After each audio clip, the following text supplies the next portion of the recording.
You are about to participate in a great adventure. You are about to experience the awe and mystery which reaches from the inner mind.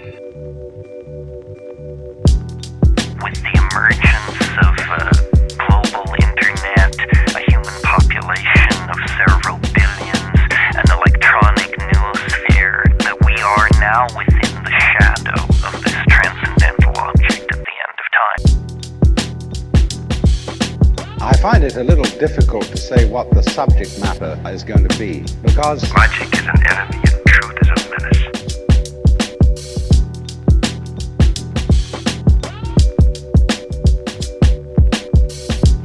Shake and bake, steps back, three-pointer, bang! Welcome to the Midnight Variety Hour. My name's Adam, My name's Tom. and what's up?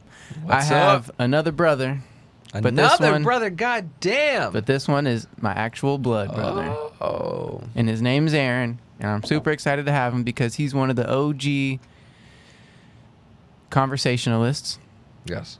that we've had. That'd be a cool jacket to like give out to our close friends. Just like a jacket that said OG conversationalist on the back. Just like these are the fucking key people we like to talk to, an OG conversationalist. Yeah. So what's up, Aaron? How you doing, man? What's up? I'm doing pretty good. Doing really good. Well, good. Glad to have you here, man. We're gonna have some pretty interesting conversations. It's a beautiful rainy Wednesday outside. Yeah. It is Wednesday, right? It's a perfect day to sit in and have a nice conversation. Maybe get a fire going, get some coffee. Oh, I got my coffee right here. I'm drinking an espresso. All the flavors are like named after Italian words. So this is a Venezio, which I'm pretty sure is vanilla. It's pretty good. And Aaron, what are you drinking? This is a matcha latte, iced matcha latte. Jet smirk in his face. He's like, "Oh, I'm drinking the fancy shit." drinking No, the- no, I actually was thinking that exactly thing this morning. I was just like, why am I drinking this fancy? I'm so blessed to just drink this fancy matcha. This is an organic matcha No, latte. tell him what kind of matcha is it? Oh, it's the ceremonial matcha From Path of from Tea. Path of Tea here in Houston. Shout out yeah. Path of Tea, the only all organic tea shop in Houston. Sponsor us, Path of Tea. No, they're badass. What though. a sponsor that would be, right? Yeah, that'd be dope. But yeah, so Aaron works here at RFC Media with us. We all work in the same little cubby office space in the back. So we had call it the bullpen. they call it the bullpen, Yeah. and we've had a ton of conversations back there. Crazy stuff. Right. We've even gotten some pretty nice bickerments and little skirmishes. Nothing major, but no, we've had some good times, Right. man. And Tom, when Tom came here, so it was originally me and Aaron in the back, and then Tom came here and he just fit in perfectly. It's like I'd been working here Yeah. forever. So this is awesome. Hope you guys enjoy this conversation, and it's gonna be good. It's And gonna my be a good beard show. is gone, by the way, Yeah. which Looking feels weird. a little younger over there. I know. Like you lost a couple Took of years. like 5 years. I feel like I look like Really? maybe I'm a high school senior. Maybe I'm a freshman in college. I don't know. But it just feels Yeah, I very can strange. see freshman in college. I woke up this morning and I was like, what the fuck? It just feels so strange. What made you want to cut it? Well, I just feel like, I'm gonna try and pursue the whole aviation thing, and you just kind of can't have a crazy beard in aviation. What? I feel like that'd be badass. That'd be like a pilot with a beard. It'd look Maybe. pretty cool. Yeah, it would be pretty sick, but it's just like, one, it grows back. Two, sometimes it's nice to just start fresh. Like back in the middle of quarantine, I had gotten it to where it was crazy long. Mm-hmm. Like so long that it was kind of just like, it was really hard to wear with the mask and stuff Right. like that. This was like during the height of the pandemic. And I just kind of like wanted it gone. So I did. And then it was kind of just a nice refresher. It's kind of like a palate cleanser to just remember what your face looks like sometimes, Yeah, I did that the other day and shaved my little whatever I have. Yeah, Adam and I can only get just a little here. We don't get you don't get cheek hair. No, just Yeah, very it's just- little It's cheek hair. rough, What do you think would happen if you were like left on an island for like 10 years? Oh, you would just look like a homeless person. But you wouldn't have any sort of beard, you don't think? I would look like like some Asian people have hard time growing facial hair. Like it's usually just like very little, Right. very little Just a facial hair. couple hairs But here. like if you let it grow, it'd be like they get like long stringies. That's Yeah. kind of like Yeah. how problem like just like random little patches and strings like I wonder coming if out. we can get it to grow long here, like put a little ponytail on. Or no, like the guy in Kill Bill. Oh yeah. Yeah, Swings it Pai behind his Mei. shoulder. Some Asian people can have crazy long beards. Yeah, Dude, just for think about sure. Pai Mei in Kill Yeah. Bill. Yeah. Yeah, but he had like nothing on the I side, know. but just one long. But I wonder if that took him his whole life yeah, to grow. but Just it, a couple inches. but it was so soft and like silky, you know. Yeah, I could never get beautiful. mine soft and silky. Mine was like rough and His like. eyebrows though. Oh. Bro, put him on screen. Pai Mei. But look how it just blew in the wind. It was just so soft and gentle. Yeah, every time he had an attitude. Dude, what a fucking great film, Kill Bill. What a crazy character. He looks like a dragon. In any other movie, you would have thought this was the stupidest fucking character. Oh, in the that's who world. he's based off of. Pai What is Mei. that? That's Yeah. from a different movie. Yeah, I guess we should learn more about Pai Mei. Is He's this based off of an old character for sure. dude. It's fucking sick looking though, right? Yeah, he's a badass character.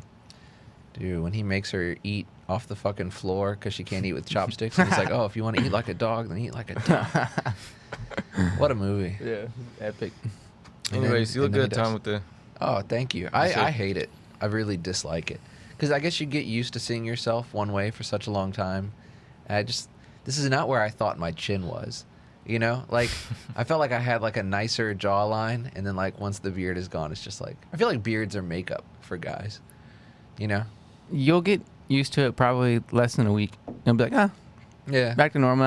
Now it's just who I am. Yeah, That's what I look like. Probably. But it's weird how like beards can just change the way a dude looks. Yeah. Completely. Like some dudes, you see them shave, and you're like, who is that? You know? Right. It's almost like when someone puts on like a full face of makeup, and then you see them without makeup, and you're just like, that's you, you know? But luckily, I feel like I don't look too different. I like the natural look. Look more What? natural. You know This what I looks mean? more natural, or having the crazy beard Yeah. look? Right now. Oh, okay. Yeah. I guess, I mean, it's kind of unnatural to just be walking around with like a crazy fucking beard, but food gets in it. I just want to go back. Sauce gets I in. just want to go back to like the olden times when everyone just had whatever kind of hair they wanted. You know what I mean? Yeah. I feel like now, like you said, you cut your hair because you wanted to pursue some type Right. of career or job. You know what I mean? Mm-hmm. And like as before, I mean, anyone could just wear whatever hair they wanted, whenever they wanted, however they felt. I mean, like, Right. it wasn't like you had to go into a suit and tie job or office. Like, you know what I mean? Like, it was like, well, this is who I am. This is what I like to wear. You know? I mean, but you probably always had to have a certain level of being groomed about you, of right? course, I mean, yeah. I'm sure in different parts You of couldn't have around. been like I mean, like even in the Old West, like you couldn't have been a banker in 1875 and just welcome to the bank and just have like a crazy beard. Maybe you could have. I don't know. Maybe you could have. I don't know. Yeah, it was interesting. It's probably you would have to understand like what the culture was Yeah. like, but it probably depends on where. Maybe in Colorado or maybe in Yeah. South Texas or wherever. You know, New York. Or probably was different everywhere. I feel like in the New England area, you probably always had to be groomed, but out west, it was just like Well, I mean, probably at whatever that you want. time they were still wearing wigs, like the judges and shit. Probably walking around with wigs on, or walking around with their wig on the Maybe. side of their. what Carrying a it crazy in their phenomenon, suitcase. Yeah. right? Carrying it in their Powdered bag. wigs. How did that happen? To where they thought that was like, all right, guys, this is going to be the official look of being in a courthouse, or like this is how we want to be depicted. Like I never understood the powdered wig phenomenon. I think And then it's the makeup. weirdest- They all wore makeup. makeup, yeah, like They would pancake get makeup. super. They would get super like dressed up and ready for this. Like they would have somebody like tailor everything, make sure like all their cufflinks, their whatever jewelry Yeah. they were wearing, their makeup was done. Like that was a whole thing. Imagine if you like went to court for a speeding ticket or something, like now in 2021, and you walked into court, and the judge is like, "Oh, all rise! The judge is now presiding," and this dude just walked in and like white powdered locks and like a powdered face and shit. Dude, like, they still doing that in England. oh yeah, they do. I've seen it. It's still happening right now in 2021. Someone has to tell them you have to stop. It's time to stop. No, it's happening right now. Why are they doing that? Why did it ever start? It was probably because they're like, okay, what's gonna make us look like we're better than you? I guess. But they look like clowns. But It's so what stupid. Maybe it's like it was like that idea of like, all right, how can we look like we're just so much like almost like a godlike judge, like someone who's just gonna like have power over you and like, Right. all right, the white man with white hair and the ultra white powdered face, and I don't know. Maybe it's very It's a very strange thing. That'd be something to look up sometime. The history of powdered wigs and makeup on judges, and Look it up now. It makes me think Yeah, of look it up. You guys- those powerful people that were wearing that, which of them were really balding because they just wanted to cover up. Yeah. You know, you don't picture George Washington or Abe like with balding head. You always see him with that big or not Abe, that's further in time, but George Washington, you know, or John Sure. Adams or Sure. I picture Benjamin Franklin, you know, he Yeah. didn't have that stuff, but he was in a. I He guess was he balding was too. I remember he was bald Yeah, yeah. at one point. The thing with going bald in men, I think, has been going on for a long time throughout history. Like even back in Roman times, it was looked at as like very like you were just looked down upon if you were balding, like Right. as a man. Like See, hair, like, hair you was don't supposed to be this huge. Picture any one of those old guys I know. with a balding head because they always had a wig on. The United States has undergone tremendous changes in fashion since the days of the founding fathers. Nowadays, men keep their hair cropped short, yada, yada, yada. Okay. The concept of the powdered wig emerged in France in the mid-17th century. King Louis VIII was the first man responsible for the trend, as he wore a wig, often called a periwig, to cover his premature balding. Oh, there it is. Yep. And then as the trend began in royalty, they developed an upper class, conservative status, people who wore Right, them it's a among sign the of elites status, right. in society. You So could it all afford started with so they could do it. a fucking king in France It was balding. who was Who bald. was insecure about his bald head? Yeah. Yep. And it allowed people to walk around and look like fucking idiots. This is stupid. This is the dumbest shit I've ever seen. My God. But I bet you never see a picture of him with a bald head. Nope. Isn't it funny that back then they cared about being bald? Yeah, you know, even in Roman times, I was saying, like, if you look up, I remember reading about, like, even the statues, like, people who wanted their statue, they would oftentimes wear a wig Yeah. if they were bald or had any type of hair loss. They would put on a wig as someone was, like, doing their statue or whatever. And Right. I was just like, that's been going on for so long. Now you have Rogaine and shit. Like, it's still like, Yeah. why is it, Bosley and Men's Hair like, why can't we Club just and- accept that naturally people go bald? Oh, bro. Especially men, I don't know, but And- like you just gotta accept it. It's I just mean, there's been so many weird. All right, so obviously there's wigs, but then there's also like toupees, which is just like that fucking flap Yeah. of hair on the top. Yeah. Then there's hair plugs. Have you Yeah. ever seen hair plugs? yes, They just like staple those Yes. fucking plugs of hair into the top of your head. Yeah. It's like, it's okay, man. You can be bald. You don't have to. Now hair plugs kind of look okay, but back in the day, like I've seen pictures of old hair plugs.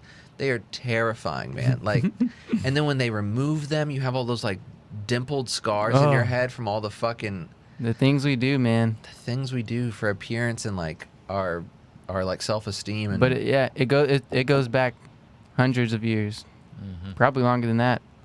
But just yeah, when they said mid 17th century, that felt like not as long ago as I thought. I thought it would have been like more of a 15th century thing or something. I don't know, but I guess Yeah. 17th century is the 1600s. I mean, it's still over 300 years ago. It's that crazy. is crazy. Imagine being like, I mean, someone is still manufacturing them because some people are still wearing People them. are So still wearing imagine them. being employed at like a powdered wig factory. You think they're made from human hair? No. I mean, what are they using? Because I mean, loads of wigs are made with human hair. So what are they? But that shit looks like it's made from dog hair. But it's powdered, right? It has powder on Probably it. made from dog hair. it's probably made from whale teeth or some shit. Whale bristles or whatever. I don't know. Something exotic. All right, that's enough talk about powdered wigs. That was a weird conversation. Aaron, so we're happy to have you on the show. Yeah, I'm excited to be here. Aaron is somebody that we've worked with for a long time, but I talked about this on the show with Daniele Bellelli about how, you know, COVID has allowed us to stay home and stuff like that. Aaron happened to have a daughter she was born in October. The pandemic kicked off in March. So 5 months. 2019. Yeah. So it was right before 5 everything months went before down. she was born. Or 5 months after she was born, the pandemic happened. So Aaron luckily got to essentially have a free pass to being a stay-at-home dad. Yeah. Aaron's wife, who also works here, got to also be a stay-at-home mom. So what was it like having the pandemic allow you to kind of just like be home with your daughter during her infancy and like, because so many parents like miss out on, you know, usually it's like at least one parent in the household misses out on being able to be there for their child being a baby, at least for the work hours of the day. What was it like just being able to stay home with your 5-month-old all day? Well, if you look at our country compared to others, the United States is one of the only countries that does not have mandatory parental leave. Right. So that's one thing. But going back to the pandemic, I think for a lot of people, the pandemic was pretty terrible. But for other people, like in my situation, it was like a blessing in disguise because I got to just stay home and be there and raise my daughter, you know? Which with is my like, wife. especially in America, that's just something that a lot of people don't have. I mean, some jobs here offer maternity leave, but it's very rare to find paternity leave in the States. Yeah, you look at like Finland, Sweden, Norway, all of Norway, the Scandinavian countries, they're very how, big on how long is theirs? Like, what are some of the max times you've seen? I've seen like 3 months for the father, 6 months for the mother, Right. and that's either full paid salary or 80%, Yeah. IKEA and the government pays all that for you. I know IKEA does some paternity leave, but I know for a fact IKEA does 6 months maternity leave here in America. So Swedish company that incorporates Swedish values. That's good. 6 months maternity leave, full pay. I guess they just like take an average of the amount of hours you normally work in a week. They pay you that much, and you are guaranteed to return to the same job or a better job when you return. So, I mean, like, it's so crazy that that's not a standard across the board, you know?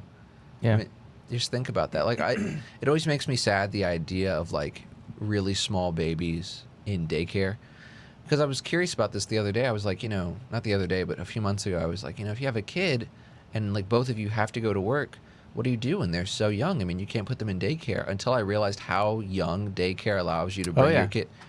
I just can't imagine. Like, and this is absolutely nothing. Like, if anyone is listening to the show and you have a 6-month-old in daycare, I'm not saying there's anything like, if you have to do it, you have to do it. I'm just saying it shouldn't have to be that way.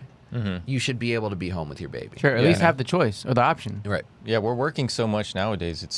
It's really tough for parents to be home and be parents on a daily basis, to where you're there, you're spending enough time with them to where you're bonding with them, and you know that's essential to our life as human beings and our how we're raised as children. You know, if we aren't raised by parents and we don't have that trusting connection with them, it affects you along the line, you know, as you age. It's really key in the formative years. And then also, I mean, the way the economy is now, it used to be where you could have a regular job, you know, one adult could have a regular job and you could pretty much support a family. Yeah. You know, you could be a homeowner, your wife would not have to work, and you would make enough money to support your little family, pay for your house, pay for a car. Now it's like, especially for young people, both parents almost have to work. Sure. Because the wages that we're making have not kept up with the cost of living in America. And so now it's like, people our generation, unless you came out of college with some sort of great job, no one in our generation really is able to be a homeowner and start a family just with one job. You need both people working, which sucks because it would be nice if women had the option to not work. I totally agree with women having careers and not being stay-at-home moms, but it would be nice if the option was there for the average woman to be able to just be a stay-at-home mom while the husband went out and was able to support the entire household on one paycheck.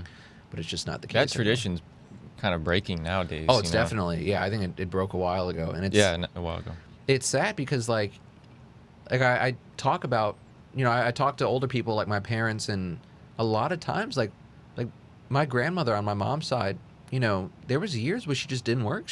Her job was just being a mom, which is like, it just seems like the natural order of things that like a parent should just be able to be home with their children, you know. But you could be like a vacuum cleaner salesman, or you could just work in like a fucking factory, and it would just be enough. It would be enough to have a little house. And but now it's like, dude, you have to be busting your ass. You have to be working like 200 hours a month unless you have some crazy job. You work in like oil and gas or something like that. But it just feels broken. The whole system just feels kind of broken. At first, working from home was a little difficult to adjust to. Yeah. Especially with, you know, a little child running around and it's disturbing like, you know, trying to just completely focus. Different work environment. Yeah, but you know, after a couple of weeks, you know, you get the hang of the routine. Right. You know, you make sure you have some time for yourself. Yeah. to get your work done. Yeah. Other than that, it's awesome. I love it. Because I mean, if you don't have something like super time sensitive, or if you're doing something that doesn't require like to sit down for a long period of time to really focus, and just my wife needs help with something, I can easily just get up. We can be parents together. Yeah. Or if she's, sometimes it can get really stressful. Your patience thins out. Right. You need to switch up something. You need some help. You know.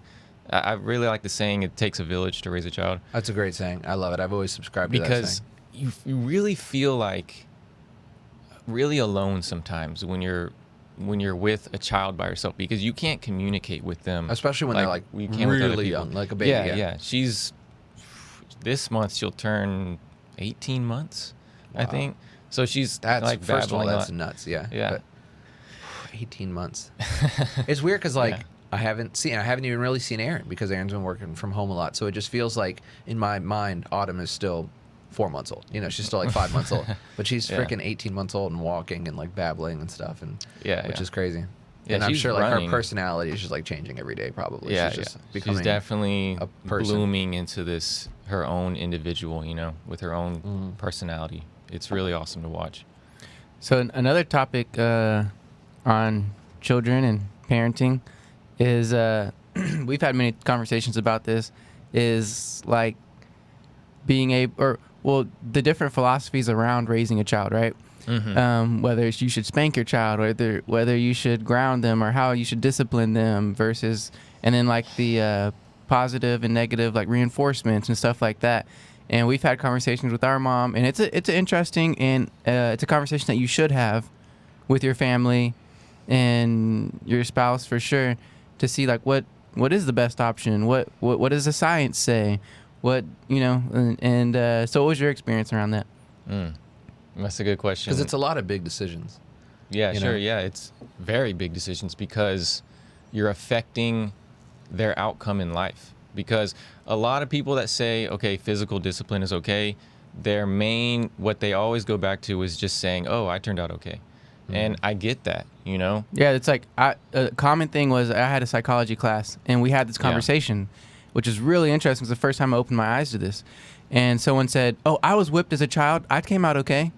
That's your initial response. Like, okay, I can understand that, but that doesn't mean it's right, or it doesn't mean it's the best way. Or I always see what think I'm about how they say, oh, I did turn out okay, but what about the physical discipline are you still carrying with you today that you don't really realize that it's still there? Sure, the psychological effects. You may think, okay, I turned out perfectly fine, but I mean, I'm not saying everyone was traumatized by it or everyone had no effect by it, but do you know until you actually, have some insight into your life? Maybe something in your past did affect you, So yeah, we definitely are going to approach it in a way that we don't physically discipline her whatsoever. No spanking, no hitting, no hand slapping, none of that. Just because the positive reinforcement is so much more stronger. We don't want her to feel afraid of us at all. Just kind of use a little bit of common sense along with modern psychology studies. Because you look at, I know you've taken psychology classes and you're talking about the debates you've had. I'm sure the conclusion came out to be that physical discipline is not the best way to go. Definitely. Yeah. What we learned was based on the studies and everything the science says, positive reinforcement has less side effects. So I think a physical discipline has a lot of side effects with it. As you were saying, some trauma, whether it's mild or severe, it can range depending on how you got whipped, when you got whipped, why you got whipped, or whatever it was, or whatever physical discipline it was. And then the side effects are extremely low, if any, because what you end up having is somebody who learns more effectively. They perform better in the classroom, make better grades. Like all of these things you see through the whole line, everything just goes up. Their mental activity, like everything. And it's like, wow, that's science. Like you can measure that. You can measure someone's performance in a classroom, measure someone's performance with their social interactions with other kids and stuff like that. Yeah, it's experience and observation. So yeah, and so positive reinforcement down the line has shown that it's the best way to raise a child, or anything at that point. I mean, even a dog or a cat or something like that. Like, they more than less learn better when you have positive reinforcement. Yeah, So. dogs. And work actually, really- can you explain what positive reinforcement is? Because maybe some people don't know that term or that phrase, right? Yeah, Because some you would- people maybe not know. I feel like it's a term you hear all the time, but you never really like think Yeah, about what does yeah. that mean. You know? Yeah, I think a lot of people would think about it being like a reward system, Right. which it can be, Right. but there's different facets to it. Like, it's just using discipline in a different way. Like, the root of discipline is to learn, I think, or something like that. And if you use physical spanking or something that causes pain and suffering, there's no learning involved in that process. Right. You're just saying, no, don't do that. But, it's really important to figure out why you don't want them to behave a certain way. So positive reinforcement is just not using the punishment as a physical, means to your means to just do what you want to do, right. just because. I remember, parents all the time just like, they spank their kids and they're like, why? And they're just like, because I said so. Or because I love you. Or even that really kind of That gets was to me. hard. It's just like, Yeah, that was hard. I can never see myself spanking my daughter and saying, I love you. Yeah, I love I mean, you, and spanking her. yeah. Just like, I love you. it's just, yeah, it just doesn't make sense to me. And how could you ever, do that and Well, so make I mean, sense to you? I can totally get it. I can get it because that's how we were raised. Like, we would get spankings with like a paddle or a belt or whatever, and then my mom would come and say, "Hey, I'm doing this because I love you, Right. and I want you to, be better and do better." You know what I mean? And so Right. I get it, but so I could see that side of it, and this is not to say that getting spanked or physical punishment doesn't work, because it definitely works. It's very short I mean, term, yeah, though. it's very short term, but it does work. But I think you have a lot of side effects that come with it. You know what I mean? There's a lot of things that come with that you don't necessarily want. So that's the thing with it. And when you're a busy parent and you have things to do and you need to get things done, yeah, it's very, very easy when your patience runs thin to just smack them on the hand or smack them on the leg or whatever you need to do, because that solves the behavior quickly. right, But it doesn't teach them anything in the long term, right, because it requires patience and time to get on their level, bend down on your knee and get face to face with them and just hold their hand, give them a hug, because that's all they really want is just your attention. Right. That's the only reason they're acting out in the first place. Not only just to because they're curious beings, but because they're craving for your attention. They'll do anything for it, even if it's getting spanked. Because every time we got spanked, I mean, it didn't hurt that bad. It's like there's sometimes that you'll do things as a kid and knowing that you'll get spanked for it and do it anyways, because getting spanked isn't even that Dude, bad. I'll never forget the day when I got spanked and the paddle broke. Oh. And I just started laughing, and I was just like, "Oh, I think I've broken when the paddle broke, it was like I also like you can no longer break me." I was like, Right. I'm like Like a moment in a movie. yeah. I was like, "Oh, that didn't even hurt," and I was like, "You can't hurt me Right. anymore." I was like, overcome the whippings. That's kind of how I felt. I was like, you no longer can get me with the whippings. It's so funny. This isn't even my final form. Yeah. Yeah, I think the classical way of discipline too is very religious based, and it's like we're all born of sin, and you got to fight, you got to beat the sin out of you, and then if you just look back, 50 years. Yeah, or where does that root less, from? Yeah, it's where like, does the root from? Yeah, it's interesting. And I've watched parents spank their kids for just as a quick solution to something that, I've been in line at a fast food restaurant and a kid will be like, "I want ice cream," and the mom just will take her fucking sandal off and go, "Wow, what did I tell you about? No. I'll get what you get what I get.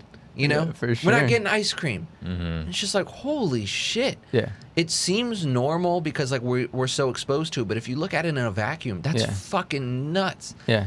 To just whap your kid on the ass just because they were Yeah. in the grocery store and they said For sure. they wanted Pop-Tarts, and you just For sure. It's just so weird. Yeah, but we're just so numb to it now because we're just used to walking around watching kids get this shit slapped out of them. Yep. Like you're just in the grocery store. That's You'll only just an watch- American thing. I know. You'll just walk through a grocery store and a kid will just get fucking whomped on, and then you're just like, damn, that kid's getting it over there. And There's it's some like, countries where that's illegal. yeah, I could totally You see can't- that. Right. Physically whip your kids. Yeah. You will get in trouble as a parent. I mean, I guess I could see some instances where I'm not a father, but when I have a kid, corporal punishment would be like the absolute last thing I would ever want to use to discipline my kid. But I could understand that, like, maybe you could make the case for a situation where it's necessary. But it just feels crazy, man. I got hit as a kid whenever I did something that was, looked on as like not a desired thing to do. Or like, if I was little and a teacher said that I was fucking up at school, yeah, I would get, my dad would whip my ass. And it's just like something that just seemed normal, you know? But now, as an adult, thinking about myself doing it to a child, it just feels weird. Dude, our grandmother grew up in a Catholic school where the teachers would do it. The teachers, Yeah. who I think were nuns, Yeah. would like severely punish them. Like the school had paddles and like, Yes. shit like that. and she told me stories like how they would like come and a lot of times it would be on the hand or Hand. something, but like she told me it would be like very scary and like Right. very painful and like Yeah, it's just very like fear-based. Or they Yeah, like make you it's- stay man. after school and like write lines until your hand is starting to like go Yeah, I don't know numb. about that, but I'm I'm just sure she saying had it stuff like- happened. yeah, I'm But sure just she had think stuff about the idea of a fucking school owning a device that's purpose is to like inflict pain on children. Yeah. Like just in the principal's office, there's just a paddle on the wall, Yeah. and he's like, "All right, time to break out old Reliable or old Bertha, Old you know? Bessie. Yeah, old Bessie, come on!" And then they just like whip your ass with this fucking yeah, dude. paddle. It's nuts. And then like they have the holes in it to make it aerodynamic so the fucking air flows through it it's so crazy. That is nuts. I don't know if she also told you, our grandmother, that she worked at a Montessori school. Oh, Montessori, yeah. Is that? I think don't know so. how to Montessori. Montessori. Okay. yeah. But yeah, that's one way. That's one method of educating Autumn that we're gonna do. That's our daughter's name, Autumn. We primarily have wooden-based toys. Right. Almost all of them. Right. There's no like flashing lights or loud beeps and noises. Oh man, I hate. Yeah, and that's all you find in kids' toy stores Right. nowadays is just all these plastics and all these. Yeah, I just feel Really like loud one, stuff. it doesn't really build up any like fucking hand dexterity if they're just like. Whereas like if you're working with something that's actually like wooden or something, and then also another thing is I hate when you see. I feel like I'm just like dogging them. If you raise your kid a certain way, you can do whatever you want. But I hate when you see like 3-year-olds with like fucking tablets, like at the airport, and they're just in a stroller, just like Yeah, you know this fucking tablet. now that I'm a dad, I feel for those parents that want to just give their kids an iPad like, or "Here, take something this. quick to just distract them. Shut the fuck up. Take this tablet. Yeah. I feel for that because being a parent's hard. It takes a lot of patience. Yeah. Like I'm not overplaying that. Like it takes so much patience. You have to because to get them to behave how you desire, you have to stop what you're doing completely and take it takes like 5 minutes sometimes. Just Right. stop what you're doing, kneel down and just have a conversation with them about what's going on at that moment. And we don't have the time for that anymore. We're working too much and we're just too distracted ourselves. Yeah. You want to be on your phone now. Yeah. If you want to play on your phone or go on social media on yourself and your child needs attention, it's really, really easy just to give So them easy. something that they're own. And I think that's one of the main causes that we're losing our attention spans nowadays. Yeah. It's happening earlier and earlier. Dude, American Pediatric Association says not to let your kids have any kind of screen time until they're like 2 years old. Watch any kind of TV. Dude, That's what they recommend. I mean, even 2 sounds crazy. I mean, yeah, even 2 can be pretty early. the too. idea of like screens as a pacifier, it just freaks me out. Like, my mom is a preschool teacher, and she teaches like 3 and 4-year-olds. I think mainly now she just does 4-year-olds. But she's told me about like kids. They'll come to school, and they'll just be like parked in the parking lot. And like the kid will be late for school, and you're like, they're just sitting there in the parking lot. What are they doing? And like the parent will then bring the kid in like 30 minutes after the school day has begun, and they're like, "Oh, sorry, he was finishing his movie in the van." just like You're on the kidding. screen in the van. He was finishing Wow. Paw Patrol or whatever the fuck, and it's just, Yeah. I will never have a vehicle as a father. Like if I ever have to buy an SUV or a minivan or whatever, I'm never gonna have like the screens in it or the back I've or the never heard of DVD that. player. Maybe for a road trip, and it gets used when we're driving somewhere for like an in-flight movie, whatever. I mean, you're in the car for Right. so long. But I mean, what happens? It's like just, a treat, you know? looking out the window and using your imagination and like, That's what I did. you know, as a kid. trying to blink every time you see a light post or like doing Dude, the I little still do that. finger guy running, you know, like Or imagine, yeah. yeah. Or like Dude, imagining that the moon I is used to falling do that or all the whatever. time. Yeah. But it's just like, what happened to that? Now kids are like, they're getting ready for school. The TV is probably on. Then they're driving to school and they're like Morning watching cartoons, something yeah. while they're driving. Then they get there and they play with toys that are like screen based or flashing light and plastic based. And it just feels like, Like the reality is that there's a time and place for that. Sure, yeah. Because it can be so educational to be Yeah. on a screen, to have an interaction with that. I mean, the apps nowadays, the educational apps you can get are just so interactive. They know your level of your pace of learning, all Right. that. It's really Right, the AIs. phenomenal. Yeah. Yeah. But and I'm sure there is a lot of like quality childhood entertainment programming. Like I'm sure there is. I'm sure there's a lot of like, But the reality is that's not what the kid's gonna usually choose. So right. I mean, yeah, it would have you to be a can't situation where let you them were choose choosing what they watch. Yeah. Because they're gonna choose something that has the fastest dopamine reaction that Yeah. they can get, you know, which is just cartoons and movies and whatever. So Yeah. I mean, I had a very weird, unique childhood that like no one should have. Like when I was 6, my favorite movie was legitimately The Matrix. Like I would watch The Matrix. I watched a lot of R-rated movies as a kid. If my parents ever listen to this, it's like not trying to like dog my parents, but like my babysitter, I used to ask her to like bring The Matrix. She had The Matrix on VHS, and it was just like my favorite thing. I would watch The Matrix almost every day when I was like 6 or Oh 7. my God. Like I was watching, yeah, and it's probably why I'm so fucking weird now. But I mean, Dude, there's a part in that movie that freaks me out. The little bug that like goes in through the belly button or that was- whatever. that was Oh, my yeah. first nightmare. Well, my first Dude, first that real shit was nightmare freaky. was, you know, when he's in there with Agent Smith Oh, he and gets his mouth his sealed. mouth is Yeah. like Oh, melted. yeah, there's some- That was like my first child. I was having nightmares of that when I was like in first grade. That shit was scary, But dude. the little tracer bug that they Yeah. put in his belly button, yeah. Or like when he wakes up in the field, the power plant fields, and he's in like the red goo. Oh. And oh, dude, I was having crazy nightmares at like 6, you know. But I'm just saying, it goes back to your whole thing of Yeah. like, but I turned out okay, and I did, kind of. But it's just like, That's Eminem's argument too, because everyone that like hated Eminem back in the Right. day when he first came out, like 9-inch nails through each one of my eyelids and Yeah, shit like I that. know. You're just like, what Hi, the fuck? kids, do you like violence? Yeah, yeah. But he's like, now he's like, because I'm sure he felt some kind of guilt. You know what I mean? Because like society puts that on you, like if you're putting that out, but like Yeah. they're acting like it's his responsibility to make sure like that kids don't listen to it or something like it's not his fault. Whatever he makes, it's not his fault that some kid is listening to it. Like that Right. should be the parent's responsibility or whatever. But like, still, it's like we put like this, you know, we force our ideals Yeah. and beliefs on him. Like just because you believe this doesn't mean that's what someone else should be doing or not doing. And but it's this interesting thing, like especially with like the Matrix, like. Yeah. No one expects their 6-year-old kid to be watching The Matrix every No, single day, no one but should. it happens. It's gonna happen, like especially in the society we live in. So it's like really just like we have to accept the fact that these things are in reality Right. and they exist.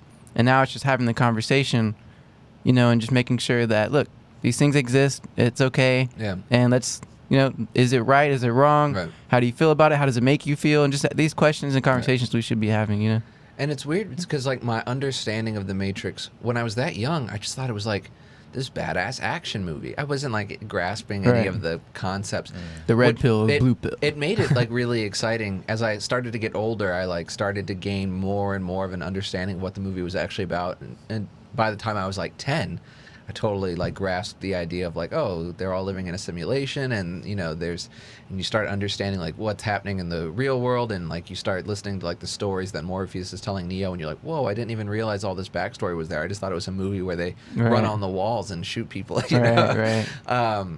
But I mean, it was kind of a thought-provoking thing to watch. It's kind of like, it's not the average content you would expect Sure. a child to be exposed to.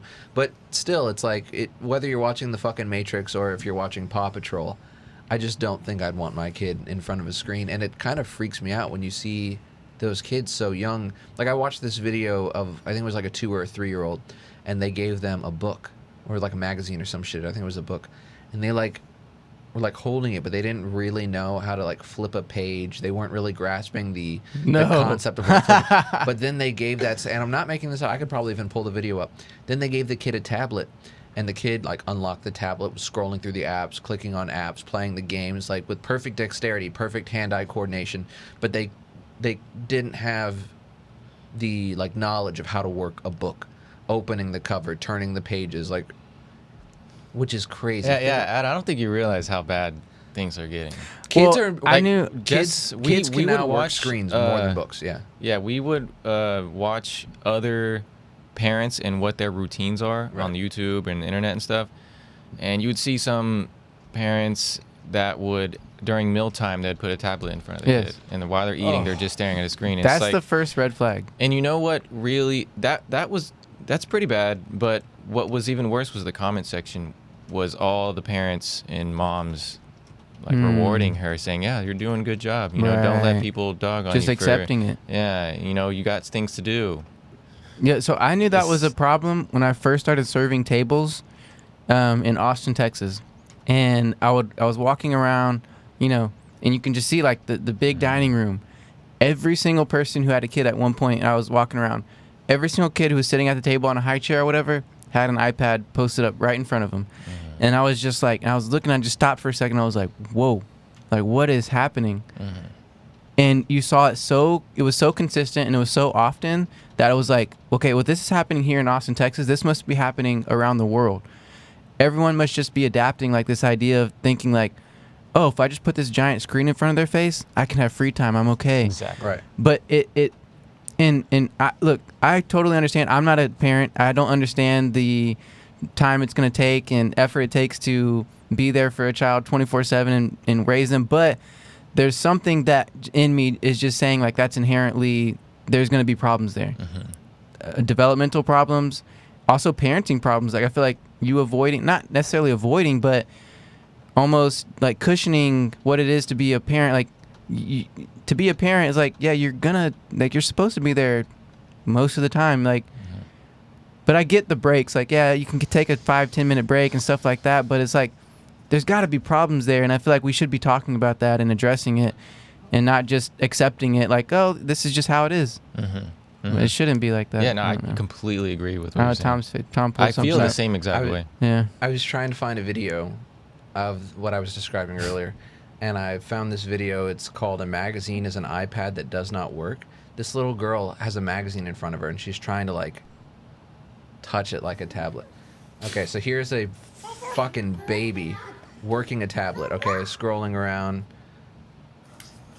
Okay, magazine.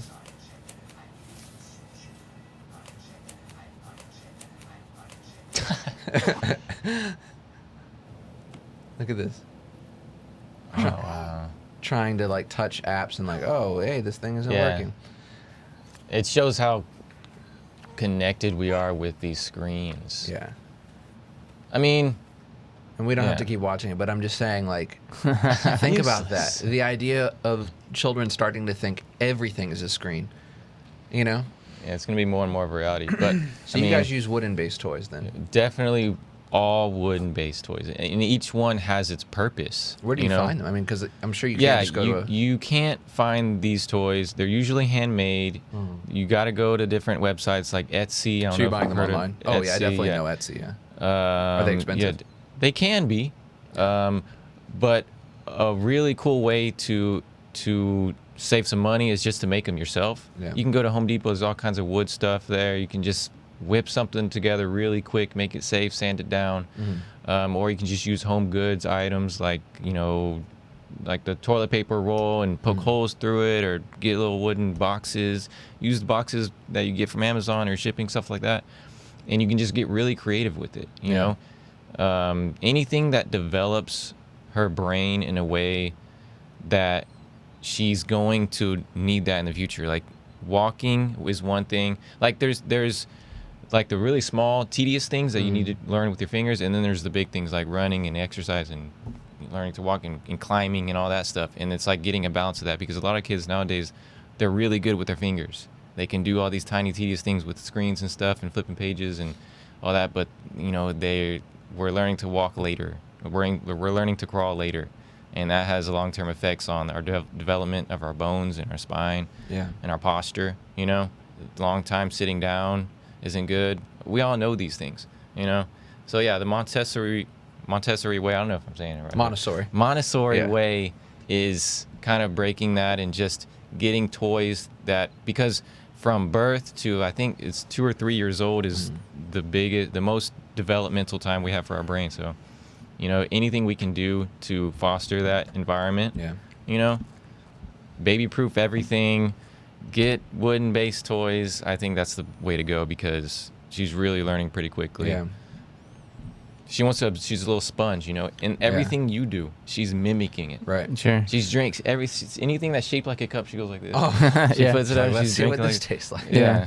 So something else I wanted to talk about. Did you say something, Tom? Sorry. I was just going to say, I know you can enroll your kid in Montessori schools. They're everywhere, but they're really expensive, which deters a lot of people from doing it, where it's like your average daycare, where they usually are probably just plopping your kid in front of a screen or giving them regular old toys. It's so much cheaper, and so it's like so much more alluring to people who might not have enough money to put their kid in Montessori school, to think like, well, you know. Yeah, and there's really no right or wrong way to raise a child. There's different ways that work.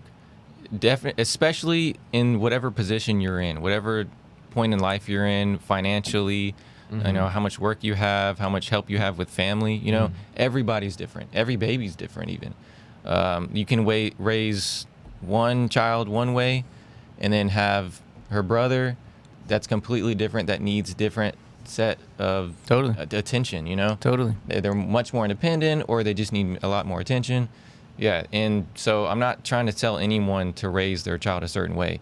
You know, everyone has their own way of doing it. Like, there's this one book I read called A Confident Parent, written by something Scott. She's a medical doctor, a pediatrician, who's raised her children all around the world. She's had like a child in South Africa or in India. Cool. And it talks about her experiences and, you know, and with other families and how they raise their children, and everything that she's picked up along the way that she's used in how she parents her kids.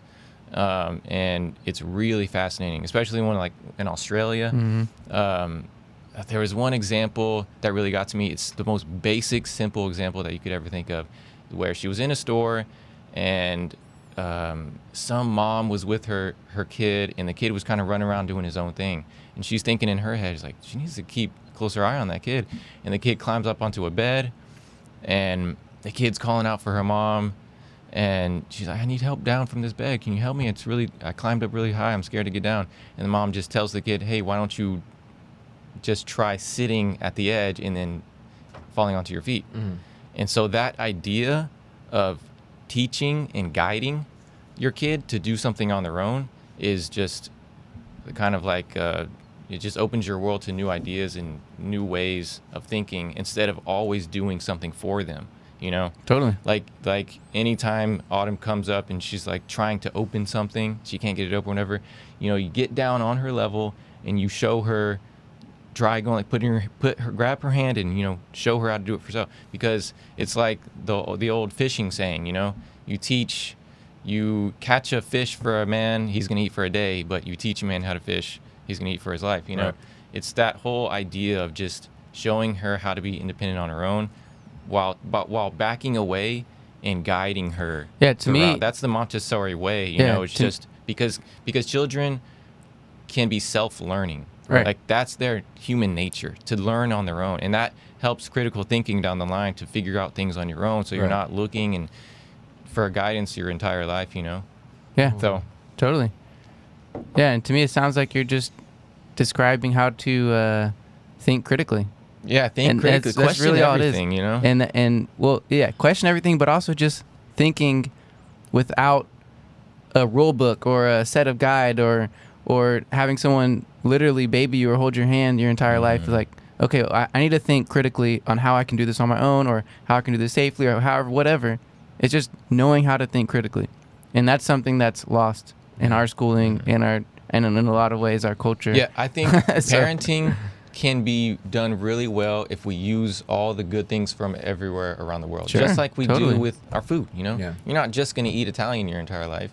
You're going to mix everything in and enjoy everything, the best of Yeah. around the world. That's a You lot can do the easier same to thing do. with parenting, you know? It's Yeah. a lot easier, definitely, yeah. But something else I want to talk to you, Aaron, was about, especially on the topic of children, and then right now it's so relevant, is vaccines. And we just saw, or before the show started, we were talking about the Johnson & Johnson vaccine and how they either stopped saying people could use it or They're whatever. calling it a pause. A pause. Yeah. Okay. Anyways, so like you were very diligent and very thoughtful and mindful about the vaccines you gave Autumn, and please tell me if you're not comfortable talking about it. You're cool. totally I know you were. comfortable, yeah. I just wanted to double check, but because it's a very controversial It's topic, controversial, and and it's very people as soon as emotional. like so many conversations I have, if we start talking about vaccines with anybody, like, oh, so you're an anti-vaxxer? Oh, the anti-vaxxers. It's a the very first weird, word. I don't know if stigma is the word I'm talking about, but it's almost like It's a label. there's like this label that people just apply across the board, where it's like if you just like have a conversation that doesn't, if you're not like 100% on board with every single vaccine that's ever been created, you are labeled an anti-vaxxer, Yes. which is a really weird I don't feel like that's applied to anything else. Like, if you were like, yeah, I'm not really into chicken, you know, like, I don't really like the way chicken tastes. No. Are you fucking vegetarian? No, You know, no, like- Tom. I will say that's my experience. No, people What? do act like the same way. We Oh, do really? it so many ways, especially being a human, and I understand why. It's because we like to put things in boxes and we like to put things in categories. We say, okay, people who don't eat meat, they're vegans, If they're X, vegetarians. then Y, and then they just if X, then Y. For Yeah, well, everything, so yeah. it's like it's everything. It's like, okay, say for example, you eat fast food. Oh, he's a unhealthy person or whatever. It's like you immediately want to put someone in a box to say like, okay, now I understand what they are, because Oh, you everyone drink is a like matcha this. latte? You must be a fucking Yes, like- yes. Oh, you do yoga? Oh, you're a yogi weird guy. Like, you know what I mean? Yeah. So it's like I've experienced this so many times in my life where it's like people want to put you in a box because they can better understand Think you. about it with your You know hair. what I'm saying? Yes. You get with put my in hair. there, like, yes. oh, you have long hair. Oh, you must be one of those fucking Yes. man bun, like Hippie yoga hippie freak. weird Yes. yoga dudes. Yes, exactly. Which in a way, I mean, you do yoga, So- and you are a vegetarian. So, Whatever but you like, have to say, like- so yeah. So what I'm saying is that, but I'm also so much more complex I than know, that, and so many but people it's just so are. weird. Like people just see your hair and they go, "Oh, Right. if X, then Y." You know? Exactly. And Yeah. so that's the same thing that's applied with the anti-vaxxers. Oh, And yeah, another I thing, guess that's good. and Yeah. another thing that's applied is the whole conspiracy theorist things, or whatever those terms. Like if someone goes outside of the line of traditional thinking or mainstream media or whatever, it's like he's a conspiracy theorist. Right. You put that label on him, and he's immediately like canceled or whatever, the cancel culture, whatever you want to call it. That you're immediately able to say his words don't matter. Whatever he says is bullshit. Mm. And it's so dangerous. Right. It's so dangerous to do that because Only we're a Sith limiting- feels an absolute.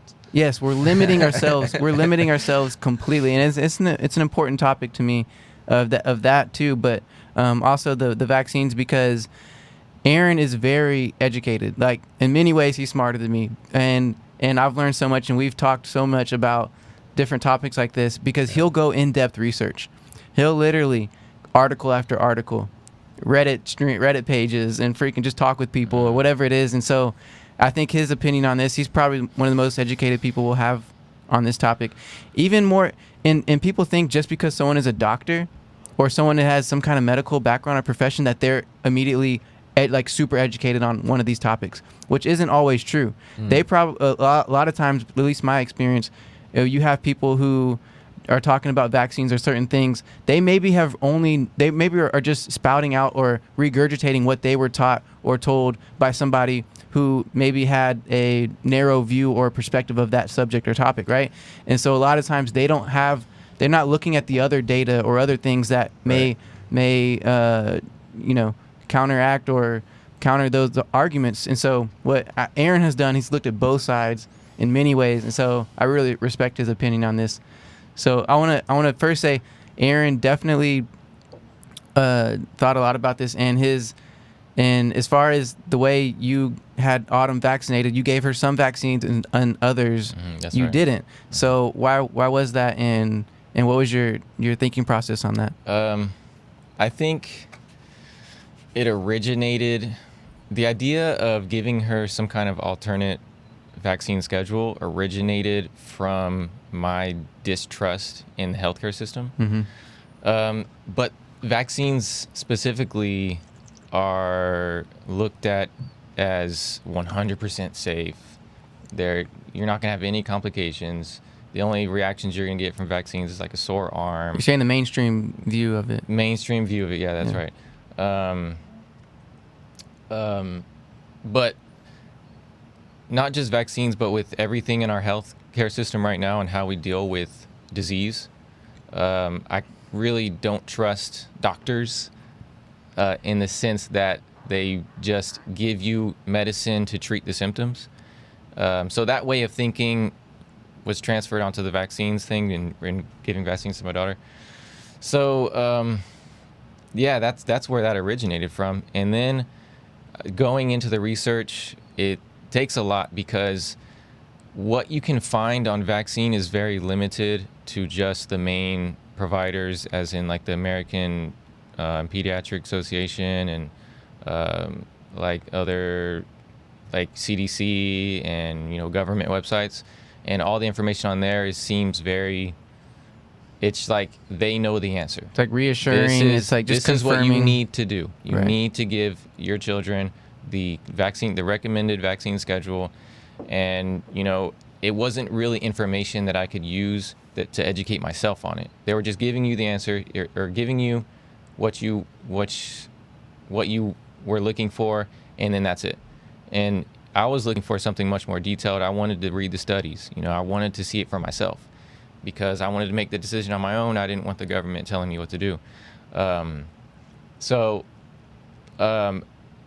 One thing that we're struggling with is getting her a pediatrician to give her an alternate vaccine schedule. We had to call around like 10 different pediatricians asking, do you take children that don't get all their vaccines? No, sorry. Click, they hang up. It's just like we couldn't even find a doctor for like a couple months. So I finally found one. She's like a younger doctor. She was totally okay. And we kind of had to be a little misleading with the doctor also by saying, yeah, eventually she'll get all her shots, even though she's not. And just so that she would be okay in her head about, being her doctor and being there for her checkups. So, yeah, and then, so that's where we're at right now. I can go into the details about which vaccine she has if you want. Yeah, please. Like at least just the bare bones, because like people think like, oh, you need every vaccine because they're all going to be, they're very important and do those. But that's not true, because there's some vaccines that were given to children that, like for certain diseases or things that don't even exist anymore and stuff like that. So yeah, please like talk a little bit about that, because when we're talking about this, people can probably generalize and say, oh, like yeah. What you'll find is when having conversations about vaccines with people is that they'll say the science is settled. We know the answers. All the vaccines work and they're all safe, or at least they're safe to the extent to where the risk reward of the vaccine is in favor of getting the vaccine.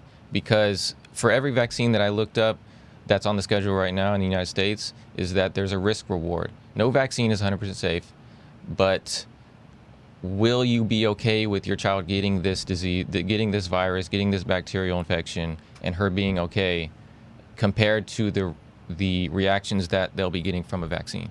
You know what I mean? So we went through that on every single vaccine, and we found that some vaccines are safe and effective, and the virus or bacteria is really dangerous, especially at a really young age. So she got the Haemophilus influenza type B, which is Hib, which isn't a flu, which even though it says influenza type B, it's a bacterial, causes like meningitis and like pneumonia and stuff like that, and can be really dangerous for infants. So she got that at a young age. She got pneumococcal. There's all kinds of pneumococcal vaccines you can get. I'll talk about the ones she's not getting, which is DTaP and MMR. Man, it gets really deep, and there's a lot of information that you can look up. So you kind of have to narrow it down to something more specific, I guess I can go into the details of those two. The MMR is the measles, mumps, rubella. You can't get a vaccine with just one of those. You have to get it as a package. You have to get a package, and I was not okay with that. Right. So I completely just said no. You're really only getting that for the measles because measles is the only one that's still in existence. Well, it's kind of like, I think the CDC said it's like completely gone, but there's still some cases. There's like occasions where we'll have a measles outbreak. But mumps and rubella are completely non-existent. So, but we're still giving vaccines for it. I don't know much about what. I don't even really know what rubella is, but you can still get mumps. I'm pretty sure. Yeah, I'd have to pull up my notes. What is rubella? I mean, I've heard that word before, but I have no idea what it does or what it causes. Or let me pull up my notes and we'll go over each one. Okay. But I know measles is still definitely something that we deal with a lot of times. You'll see measles outbreaks. What was your question about mumps? It's a viral infection in their salivary glands. No, I know what mumps is, but I'm saying I think you can still get it. What I don't know is what rubella is. A rubella? Man, I don't even have anything about rubella on here because I probably didn't even feel like I needed to look into it. But yeah, then there's DTaP. But going back to MMR, there was this whole thing about this physician that was really controversial, and they kind of debunked him saying that there's a connection between MMR and what was what I'm talking about, the connection between MMR and autism, right? Yeah. Anywhere you look, that's going to be a myth, a debunked myth. God, y'all are just so like unaware of the whole vaccine industry and like. Yeah, anything that has vaccines is going to take you to CDC. Yeah, I know. I'm just saying you can still get mumps. And it's just this whole world, man. It's like I've done so much. It's like I don't even know where to start. Yeah. I don't even know where to start, man. Yeah, totally. Well, I just think it's important for people to think and do your own research on it, because if we start accepting every single thing that the government says, and I totally understand where you're coming from, this distrust in the government, because the government has fucked over, raped, murdered, and done some extremely criminal activity and are still doing it today. And the fact that people just accept it like it's just a normal thing, like, oh, yeah, whatever the government says, it's totally cool. Perfect, well, fine. But we need to question it. We need to say, why is the government doing this? Why are they mandating this? Why are they saying this is mandatory? And then a lot of times, if you just follow the money trail, you'll be like, oh, that's why they're doing it. Oh, the Bill and Melinda Gates Foundation funds the CDC or whoever the fuck or the WHO, or like, you know what I mean? It's like if you just follow the money trail, you're like, oh, okay, these people pay this person, this goes here, and you're just like... But that's all a conspiracy, No, it's not a conspiracy. It's proven fact. You can just follow the money on who's paying the government, who's paying these officials, and you can get to the bottom of a lot of things pretty quickly by understanding it's really corrupt. What's scary is that we're losing our rights to heal ourselves because on the precedent that we're hurting other people by being carriers of some biological virus, some weapon. We're all weapons now. Right. And we all need to keep each other safe by being vaccinated. The fact that people are scared to breathe in air that other person breathes out, for you to breathe in the air is what's crazy. The word that someone thinks they're always sick or thinks that they have something? It's like hypochondriac. Yeah, I think we're becoming a country of hypochondriacs now. Well, like in a lot of ways, we don't trust our own bodies. And think about that. Just think about that for a second. Do you trust your immune system? Do you trust the millions and billions of viruses and bacteria, mitochondria, all of these things that are living? There's literally a rainforest of microorganisms. We're more of microorganisms than we are of human cells. And when you understand that and you start to think, and this is where I really had a deep like understanding of what this human vehicle that I'm in right now, what this body is.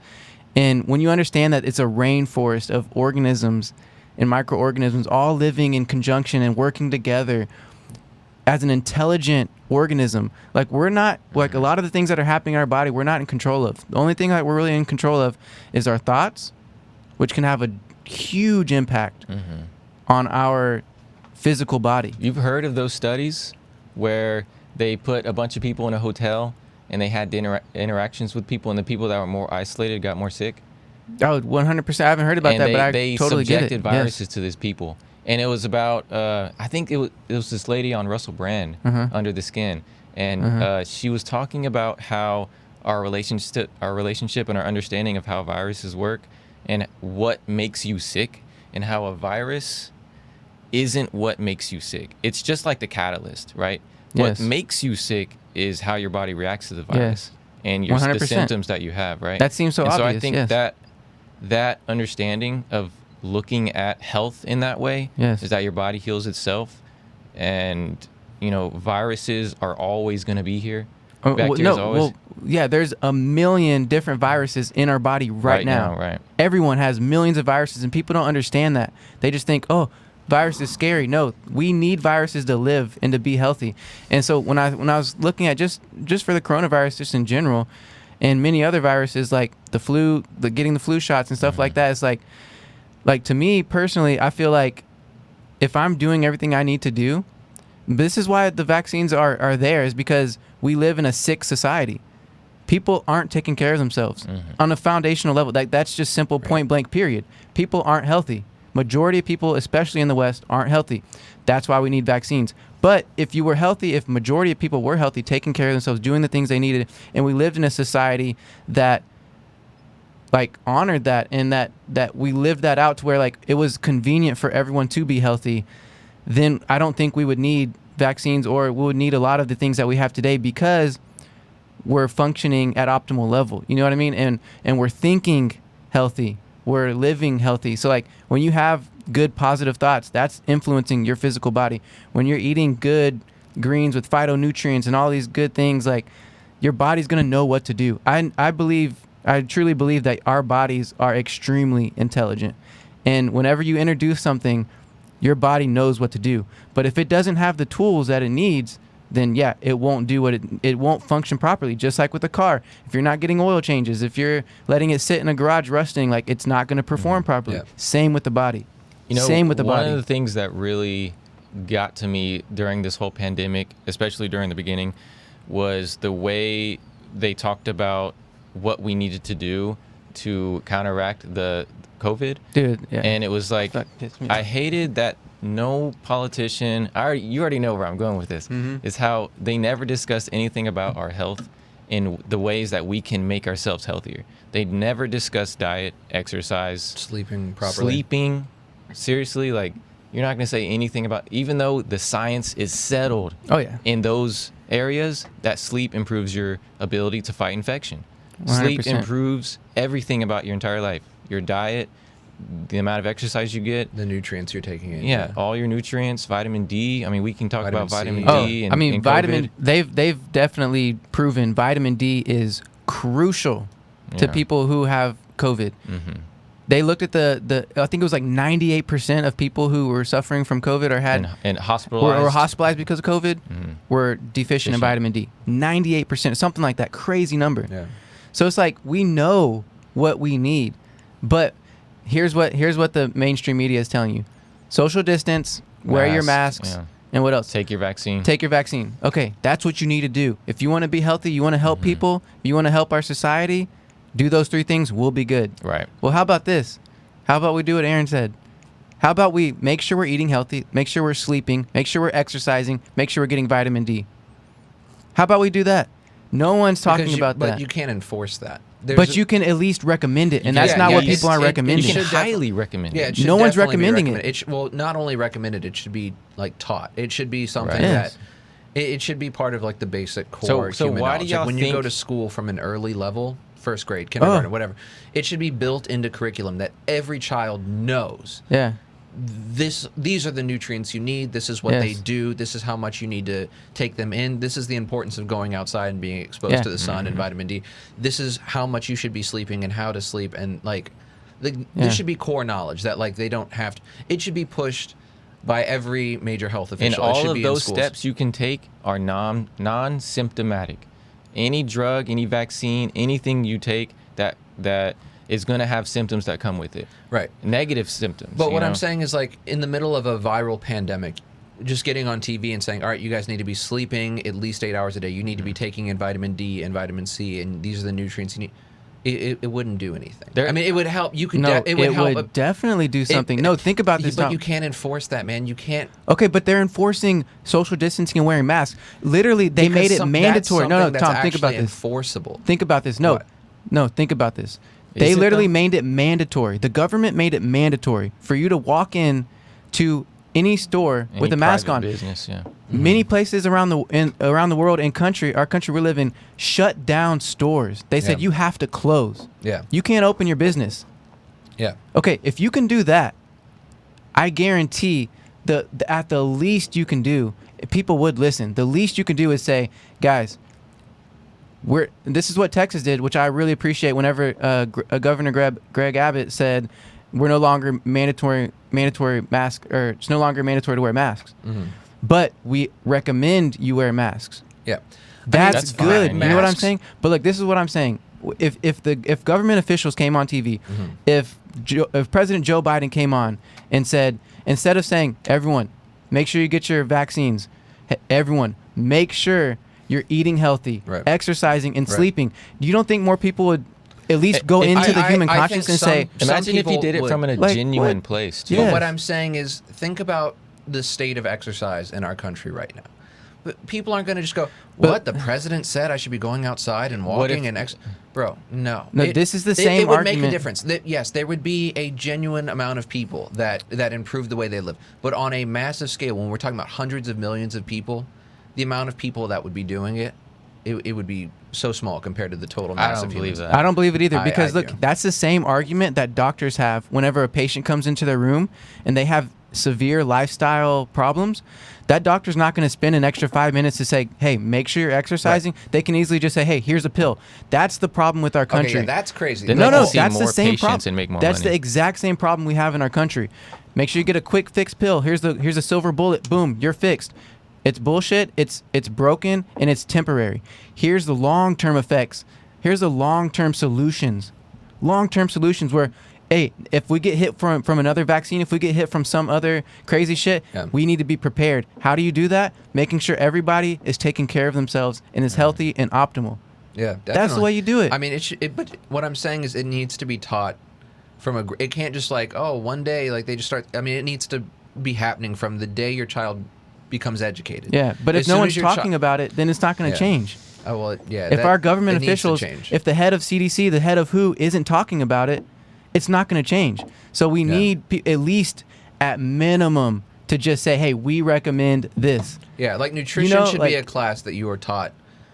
It should, like, when you're like in first grade and your core classes are like reading and fucking, baseline classes like reading, math, social studies. Nutrition should be like I think how to fucking not live just and nutrition, but just a class that's called like, well, I mean, we have health Dude, class. doctors aren't even taking nutrition classes. Yeah, they that's have crazy. to. But it's They're taking like one class for like it's worth maybe a few hours of credit or the something. couple hours is minuscule Yeah. compared to the amount of classes they take on drugs. Yeah, Do you nutrition know is about key. I mean, that's proven. what we're talking about now? There's a historical story behind it.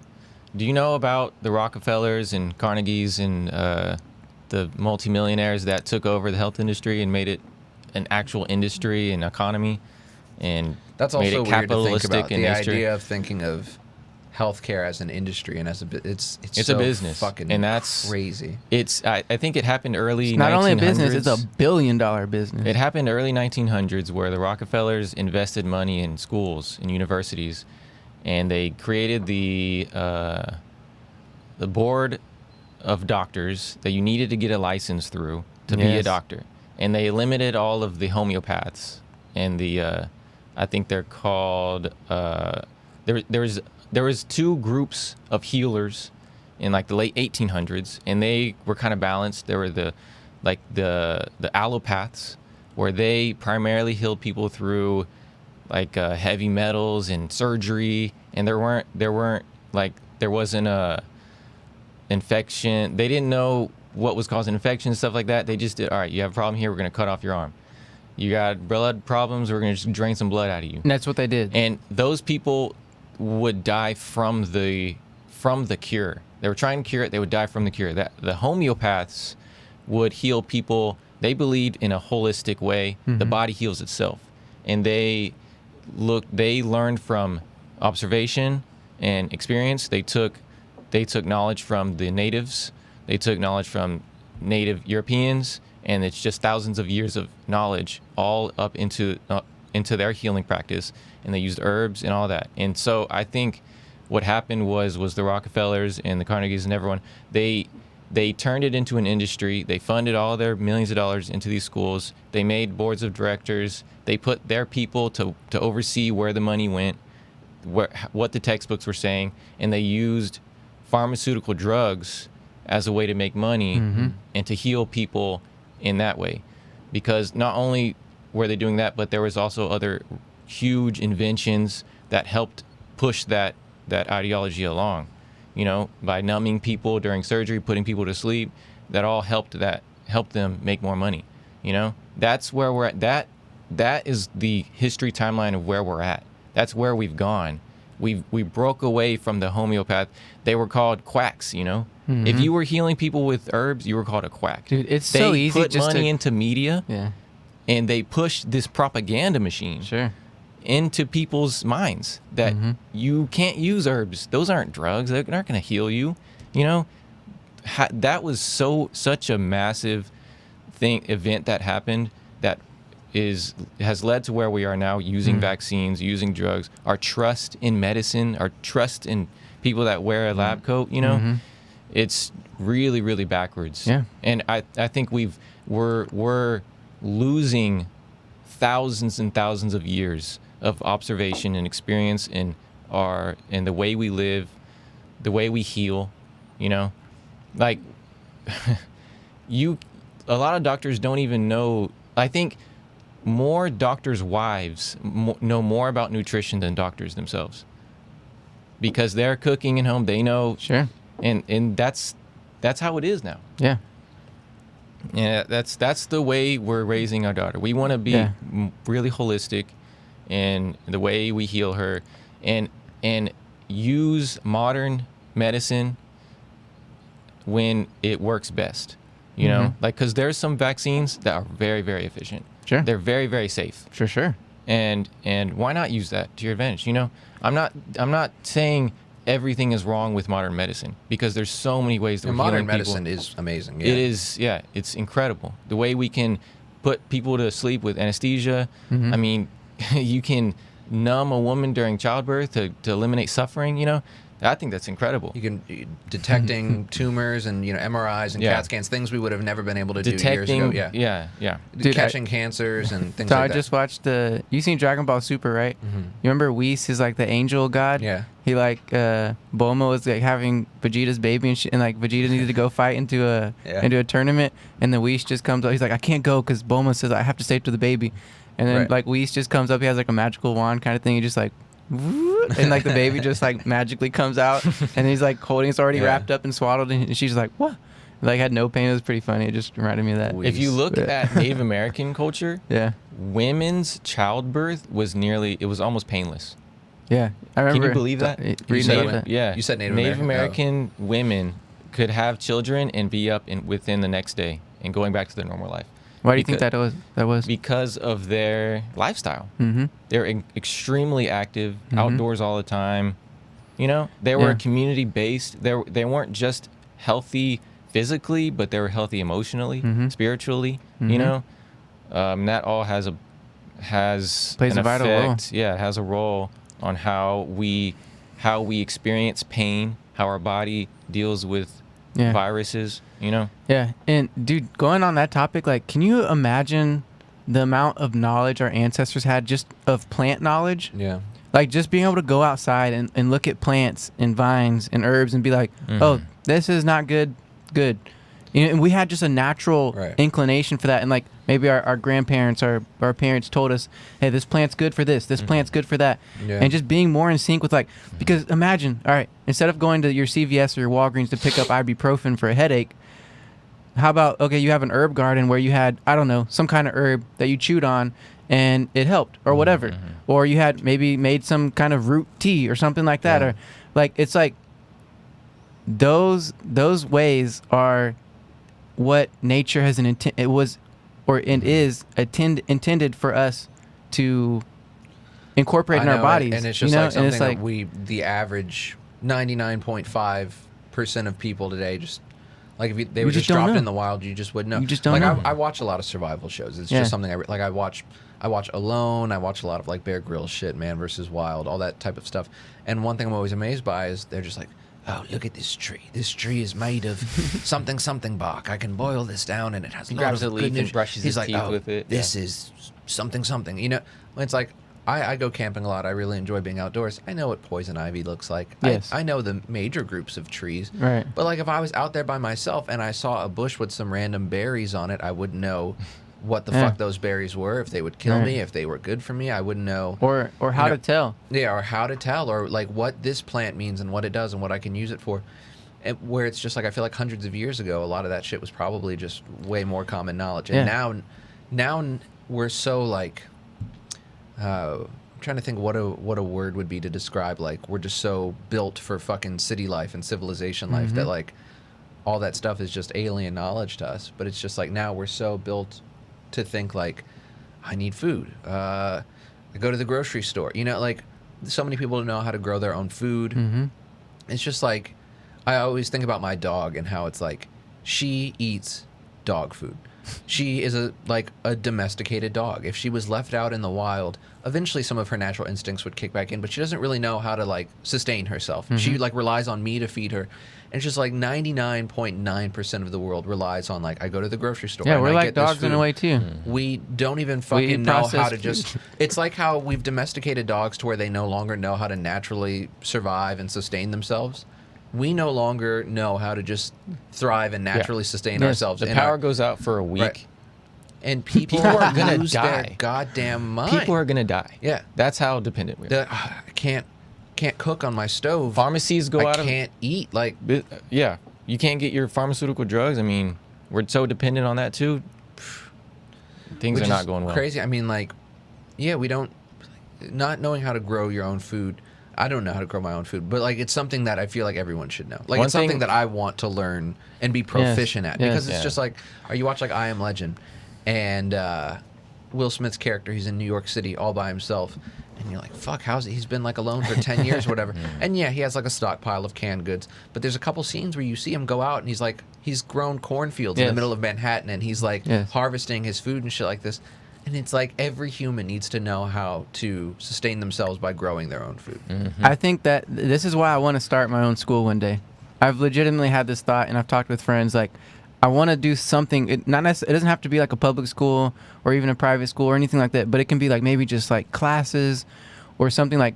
I know people are doing like master classes and stuff like that now, but like, especially for kids, I feel like there's a few things that are just like should be mandatory in our curriculum. That's growing food. Nutrition, what foods to eat, what are the best foods for you to eat, and like maybe like how to manage money or things like that, or or just very how like credit works. How just very Taxes. just very basic and just like natural things that will help you in the everyday life, because so much of what we do learn, it's important and we are going to need it at some point. But like, think about how much we learn in school that we don't use today, right now. Yeah. And think about what we could have learned in school that we could be using right now to help us be healthier, happier, smarter individuals. I mean, You know, so much of like, yeah. I've never really needed to know that the mitochondria is the powerhouse of the cell, you know, but like I've sure as fuck needed to understand how taxes work, or Sure. you know, credit cards, or what a mortgage is, or how an auto loan works, or you know, things like that. I mean, knowing that the mitochondria is the powerhouse, I mean, that's important. Like, science is definitely very important. What does that mean?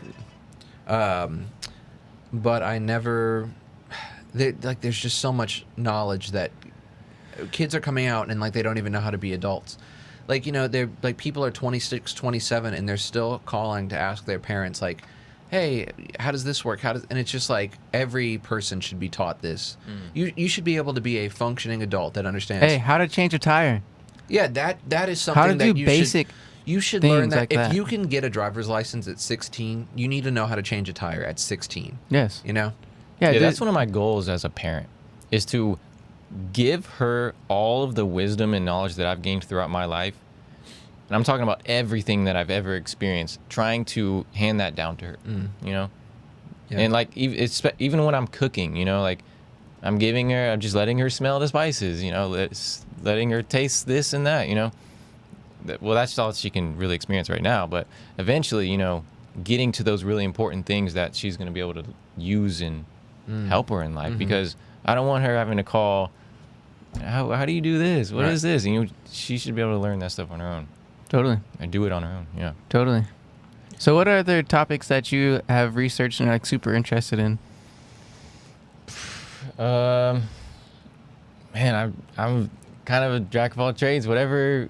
I mean, we've had all kinds of I conversations know, that's about what I'm trying to anything. think So of what we should have another topic to dive into, because there's so much like that we've talked about. Well, when she gets older, are you guys thinking homeschool? Homeschooling is a good thing to think about and question, because what are your problems with the public education system? a lot. I kind of go back to the Montessori way, because I think we need to be spending time with other age groups way more often. Little kids should be spending time with big kids and vice versa. And that's what Montessori schools have. It's varying age groups all in the same room. I think we need to have teachers spending time with kids as they grow up. We need to have teachers educating a child from when they're first in school all the way up to college. We need to have, but I mean, it's easier said than done, you know? There's so many issues with the schooling system right now that you can just talk for hours about. And homeschooling is definitely something that we're open to. It's just about having the time, money, and energy to pull it off. Right. Because it's a huge undertaking. Maybe we can homeschool her part of her childhood and put her in public school the rest, whatever works for us. And that's the same with any family, you know? I would say if you can homeschool and you feel like you can do it the right way, I think you should do it. I think, but at the same time, we need to socialize children and not keep them isolated with just one parent, you know, because that can be detrimental as well for social skills. Yeah, you can look any way at it, but public school in the United States, I think, is terrible and doesn't really, it's all about grades and numbers and scores and standardized testing. Yeah, it's pretty terrible. You know, I did have, but, you know, there's teachers in public schools that really stand out. Yeah, I'll never forget some of my teachers that really helped me think critically. Yeah, definitely. That made me write book essays, got me on the right track, got my head on my shoulders, you know, because I would never read full books. Right. But I took an AP English class, and man, it changed me, because she had us write book essays that really made us dive really deep into complex situations and helped my vocabulary and helped me think about why characters make certain decisions. So yeah, there's pluses and negatives to public school and homeschooling. It's just whatever works for you. Yeah, but if we could homeschool, we would. Yeah. Definitely in the future. Or we're probably not going to do preschool. I think we can teach her way more ourselves than any preschool could, just because we can give her the attention she needs. Unlike, you know, a teacher that has 15 kids, you know, they can't get that one-on-one time. What about exposure to other kids, though? Yeah, I mean, we would have to look into community-based events and organizations that, you know, that we can get her into so that she can have those interactions with those kids at least a couple times a week, you know? Yeah. Yeah, there's a ton of stuff like that. Oh, yeah. I'm sure there is.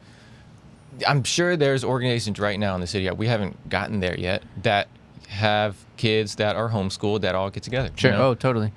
I want to put my kid in the school of the wild. What the fuck? I just want to go take him out into the woods and just be like, You good know, luck. You know, No, we I'm kidding. feel, I wouldn't do that, but we live in an I apartment want right to now. live. Yeah. Yeah, and we feel like really, really limited, because we have a lot of houseplants, and she's always getting into the dirt in the houseplants, and we feel so bad because it's making a big mess, and that's what her natural instincts are, and we're fighting her natural instincts to just play in the dirt. You know? And so we go to the park as much as we can, let her play in the dirt. We went to the beach last weekend, and she's playing in the sand. And so, you know, depending on your life situation, where you're at right now, it's like you're limited in certain ways, you know? And Totally. And so that's where we're at. Yeah, you think about the average public school. You're going there for about 8 hours And a you're day. 8 hours indoors. Fluorescent lights. Yeah. You get maybe an hour max of outdoor or PE time, maybe 30 minutes, depending on where you are. And now some schools aren't even doing that. Oh man! And so the idea of recess going away is It's craziness. So like, okay, think about this. All right, you wake up in the morning as a kid. You go to school 8 hours. You come back home.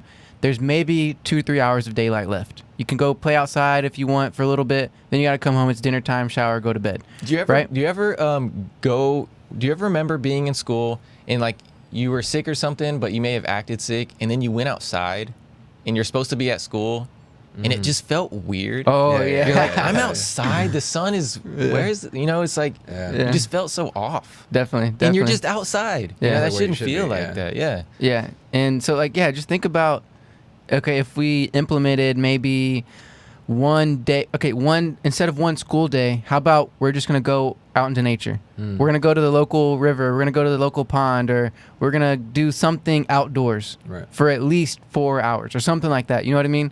And just let the kids explore. Have a guide or whatever, a teacher, whoever is just watching them or going around with them. But like, we need to integrate nature into our upbringing. You know? Yeah. It's critical. Have you heard of the playgrounds that they're making in Europe where they have like real tools like nails and hammers and wood? Yes, I have heard of that. And they're like building their own little things. Yes. And there's little kids playing with hammers and nails. Mm-hmm. I've not heard. You never heard of that? Yeah. And like metal nails, like actually sharp nails? Sharp metal nail saws. They're giving these kids these tools. Yeah. And you won't even believe me when I'm telling you this. The rate of accidents at those playgrounds are less than the rate of accidents at our playgrounds in America. I guess it all starts with like how you parent your kid. Like if you just gave a bag of fucking hammers and nails to a kid in Kansas City tomorrow, there'd be fucking a million accidents. You know? And what you'll see is just by watching and observing the kids in these playgrounds is that the big kids are teaching the little kids. They're showing them how to use these tools safely. And obviously there's always people making sure everything's going okay. But I think that's just like, it just kind of opens your mind up to the possibilities we have in the ways we're limiting children right now in the playgrounds they have right now. Because the playground, what kids want to do is play. And if we're giving them this fixed environment with these slides and these, monkey bars that are all fixed in place, we're limiting their creativity to a certain degree. It's not good. So I thought that was fascinating. So it makes me think of like, what can we do with my daughter? What tools can we give her? What things can we teach her really, really early on? That a lot of other parents may be afraid to. This might be off topic, but it is on the topic of like teaching and learning, or the way we learn. You remember that experiment that I think we looked together? It was like basically these people go into this waiting room. It starts off with like one person, and then a beep goes off. So a beep goes off, and then people stand up or whatever. Yeah. So they have one person in there that's in on it. They're in a waiting room, and there's just this chime that goes off, and the person stands up and then sits back down. And that person's in on it. The next one person, right? Then one other person comes in. They're in the study. They don't know they're in a study. The chime goes off. The one person stands up, sits down. They kind of look at him and like. They don't even talk to him. They don't ask him, what, what that thing's going on? They just start doing it. After like the third time, they're just like, okay, I'll sit up and then I'll sit back down. And then eventually another person comes in, in. And then there's like a row of seats. It's like a room of like 10 or 15 people. Yeah, like 15 people. The chime goes off. They all stand up and they all sit back down. And no one knows why they're doing it. They're just following. Yeah, it's just like, it's because we want to feel we want to feel involved in something. Yeah, we you don't want know? to feel left We're out. left out. You don't want the embarrassment of having to Yeah, ask. and I was thinking about what would I do in that situation, because I'm very critical. Like, I ask when I think something's off. Yeah, I would definitely ask, what are we but a doing lot of here? people wouldn't ask. Yeah. I think Because majority they're wouldn't. afraid of the confrontation of just conversating with another person. Yep. And You know? and It's revealing strange. yourself to not know, like revealing that you are not in the group. You don't know what is happening. Like, it's just like how people are adverse to ask for help. You know, to like admit that you don't understand something. It's way more easier for people to It's just easier, like yeah. act like they know what they're doing rather than to actually understand what's happening around them. You know. Yeah. So it's crazy. Yeah, that's a fascinating thing. There's a lot of studies like that. Yeah, what's that other study where they were in the college and they set up this whole room with this jail, the prisoners and guards? Oh, that's the. you heard about that, Tom? Man, what's that study called? They made a movie about it. The Cornell. It's named after a college. Mm-hmm. At Cornell University. No, it's not. No, Cornell. it's not Cornell. It was The something experiment. That's what it's called. But type in student jail experiment. It should come up. yeah, But yeah, that was fascinating too, because you can really start to see how humans behave whenever someone's given authority, and then whenever people are supposed to be, whenever they're supposed to listen to authority, and like what those interactions are like, and how people can take advantage of their powers and things like that. The Stanford prison experiment. Yes, or the Stanford SP. prison. Jesus Christ, these images are crazy. yeah, you should totally watch the movie about it. Stanford prison experiment was a social psychology experiment that attempted to investigate the psychological effects of perceived power, focusing on the struggle between prisoners and prison officers. So This happened in August. This happened over the course of 6 days in August of 1971. okay, see if you can find some of the stories, because they're insane, Tom. Yeah. Some of the stories are crazy. People got hurt and injured, right? People were getting beaten, and like they took it so serious. Yeah, It was The just second search result was like, did anyone die during the Stanford Yeah. prison? It was like extremely traumatic for some kids. So I guess the person who led the study was somebody with the last name Zimbardo. The purpose of the study here is listed as Zimbardo and his colleagues in 1973 were interested. I don't know. I read that it happened in 1971, so I don't know why this says 1973, but we're interested in finding out whether the brutality reported among guards in American prisons was due to the sadistic personalities of the guards, i.e. dispositional, or had more to do with the prison environment, i.e. situational. For example, prisoner and guards may have personalities which make conflict inevitable, with prisoners lacking respect for law and order and guards being domineering and aggressive. Let's get into the procedure. To study the roles The people brown play paper in bag. prison situations, Zimbardo converted a basement of the Stanford University Psychology Building into a mock prison. That's a crazy-ass picture. yeah, what the heck? 75 applicants who answered the ad were given diagnostic interviews and personality tests to eliminate candidates with psychological problems, medical disabilities, or history of crime or drug abuse. 24 men judged to be the most physically and mentally stable, the most mature, and the least involved in antisocial behaviors were chosen to participate. The participants did not know each other prior to the study and were paid $15 per day to take part in the experiment. A lot of money in 1971. Seriously. $15 back then is probably like $75 now or something. Prisoners were treated like every other criminal, being arrested at their own homes without warning and taken to the local police station. They were then fingerprinted, photographed, and booked.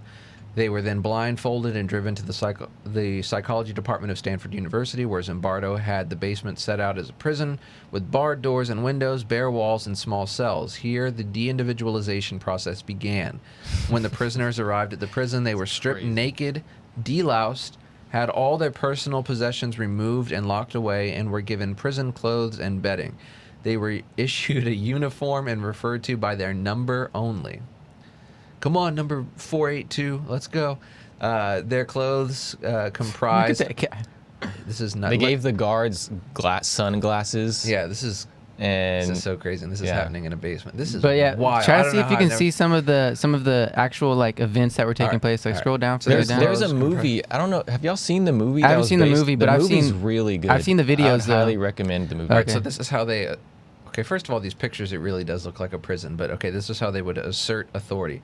Within hours of beginning the experiment, some guards began to harass prisoners. At 2:30 in the morning, prisoners were awakened from their sleep by blasting whistles for the first of many counts. The count served as a way The counts served as a way to familiarizing the prisoners with their numbers. More importantly, they provided a regular occasion for the guards to exercise control over the prisoners. Where's the scroll bar?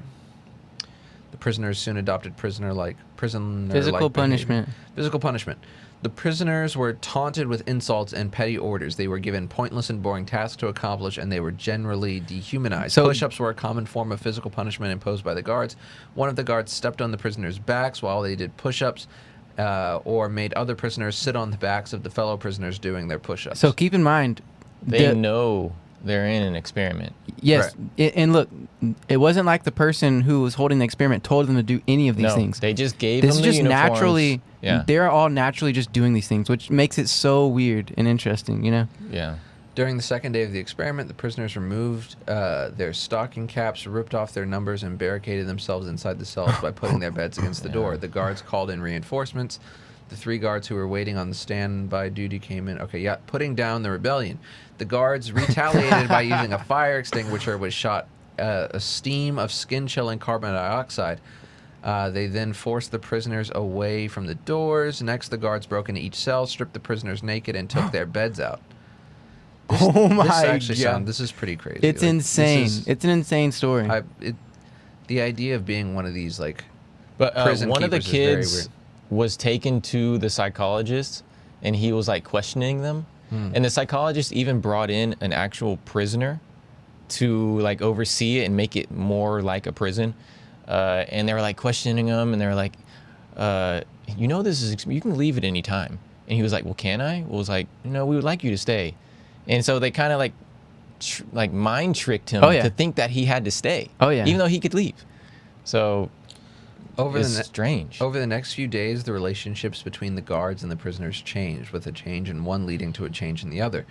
Remember that the guards were firmly in control and the prisoners were totally dependent on. So what did like Stockholm Syndrome set in?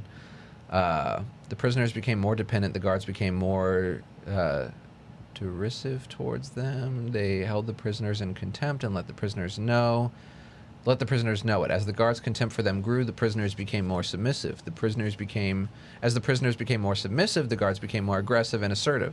They demanded even greater obedience from the prisoners. The prisoners were dependent on the guards for everything, so they tried to find ways to please the guards, such as telling tales on fellow prisoners. Wow, so they like turned them into little snitches.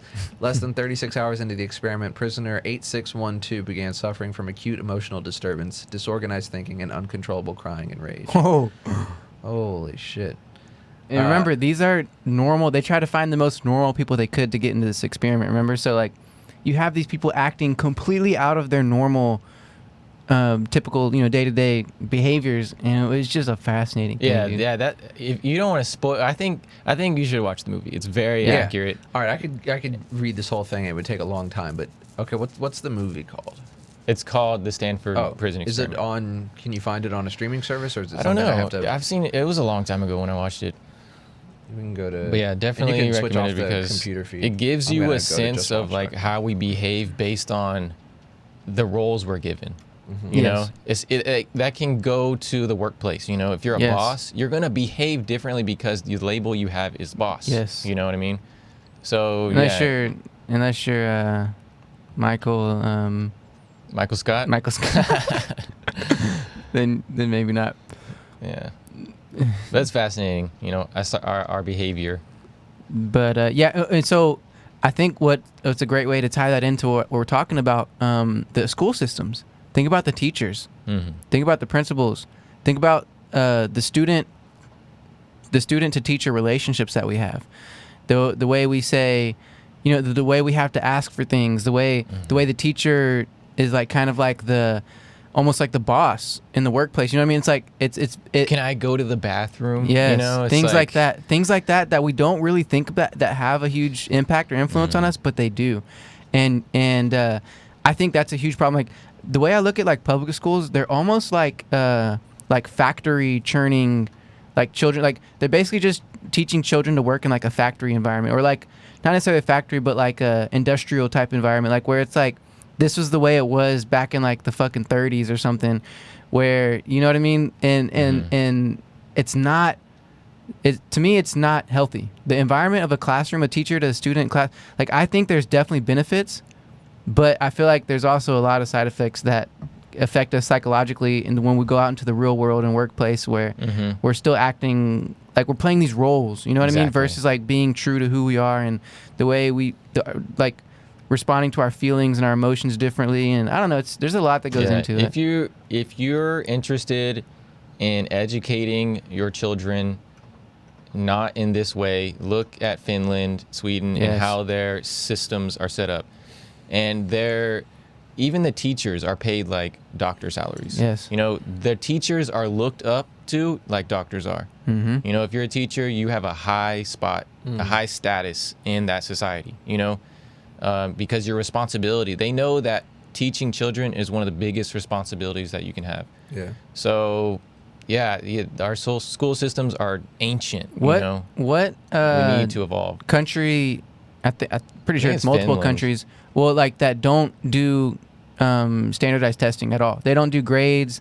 They don't do anything like that. But I think it's Finland. Finland is regarded as having like the best schooling on planet Earth. I think Yes. Finland. So I'm pretty sure it is Finland. I'm Even- sure there's multiple countries, but I know Finland. Yeah, and even in the way they treat criminals in like their jail system yeah, is if you look at jails in completely Sweden, different. because Completely different. the That's what you get when, I mean, there's a problem with privatization because our private prisons Yeah. is a huge but there's also a unbelievable problem in giving the government too much power. Yes. And I think they've balanced out that really, really well. It looks like it.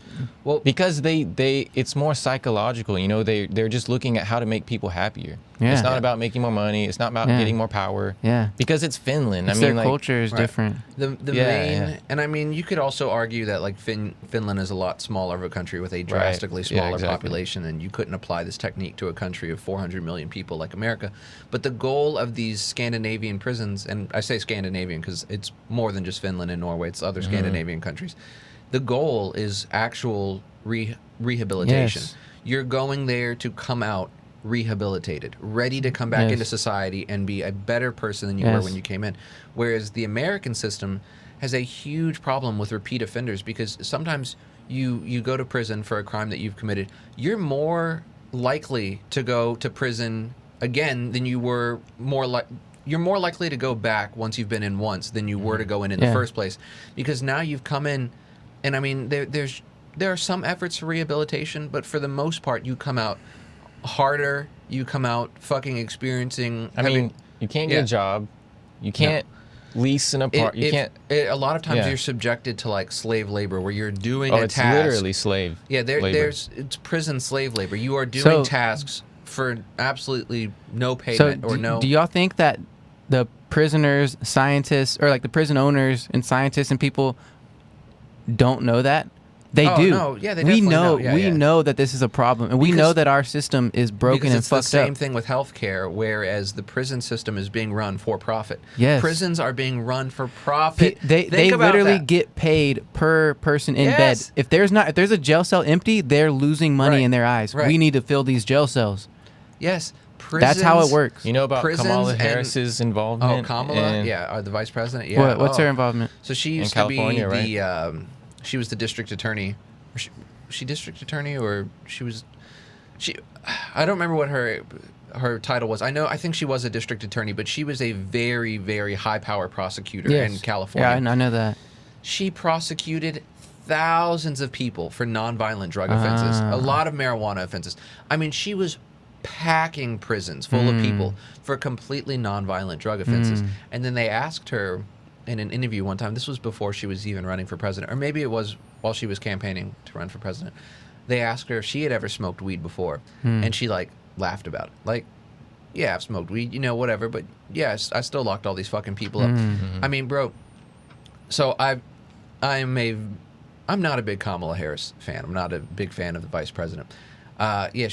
She basically was in charge of prosecuting thousands upon thousands of people for nonviolent drug offenses. Yeah, and didn't Biden also Biden also played a role early on, I think in the 80s or 90s, where he would basically call people or like people who were on crack, or like when was the crack epidemic was going on, he basically called people, he used a word like a super offensive word, like basically calling them animals, like basically calling people I like didn't know wild about animals. that. Like, we need to get these people off of the streets. And No, I've never heard that before. Yes. Really? Oh, dude. Man, I wish I could pull up the I video. mean, it's kind of I remember. ironic because like his son is cracked out. You know, he has a son that is like a crack addict. You know, But like he played a huge role early on in the prison system and trying to get more people into prisons. I remember very specifically. And I didn't know that. yeah. But anyways, on that topic is like, how is this happening? Like in today's age and era, like when people are, I like to think people are smart and kind of can see through the bullshit. Yeah. Like see through these like very, it just seems basic. Like these are basic problems in our country that are just continuing going on, and we're just walking around acting like none of this is happening. And It's like, oh, whatever. 2021 where we have access to the internet. It's very easy to know that prisons are run for profit. Like, I mean, it's not like this stuff is like hidden. It's not like like it's.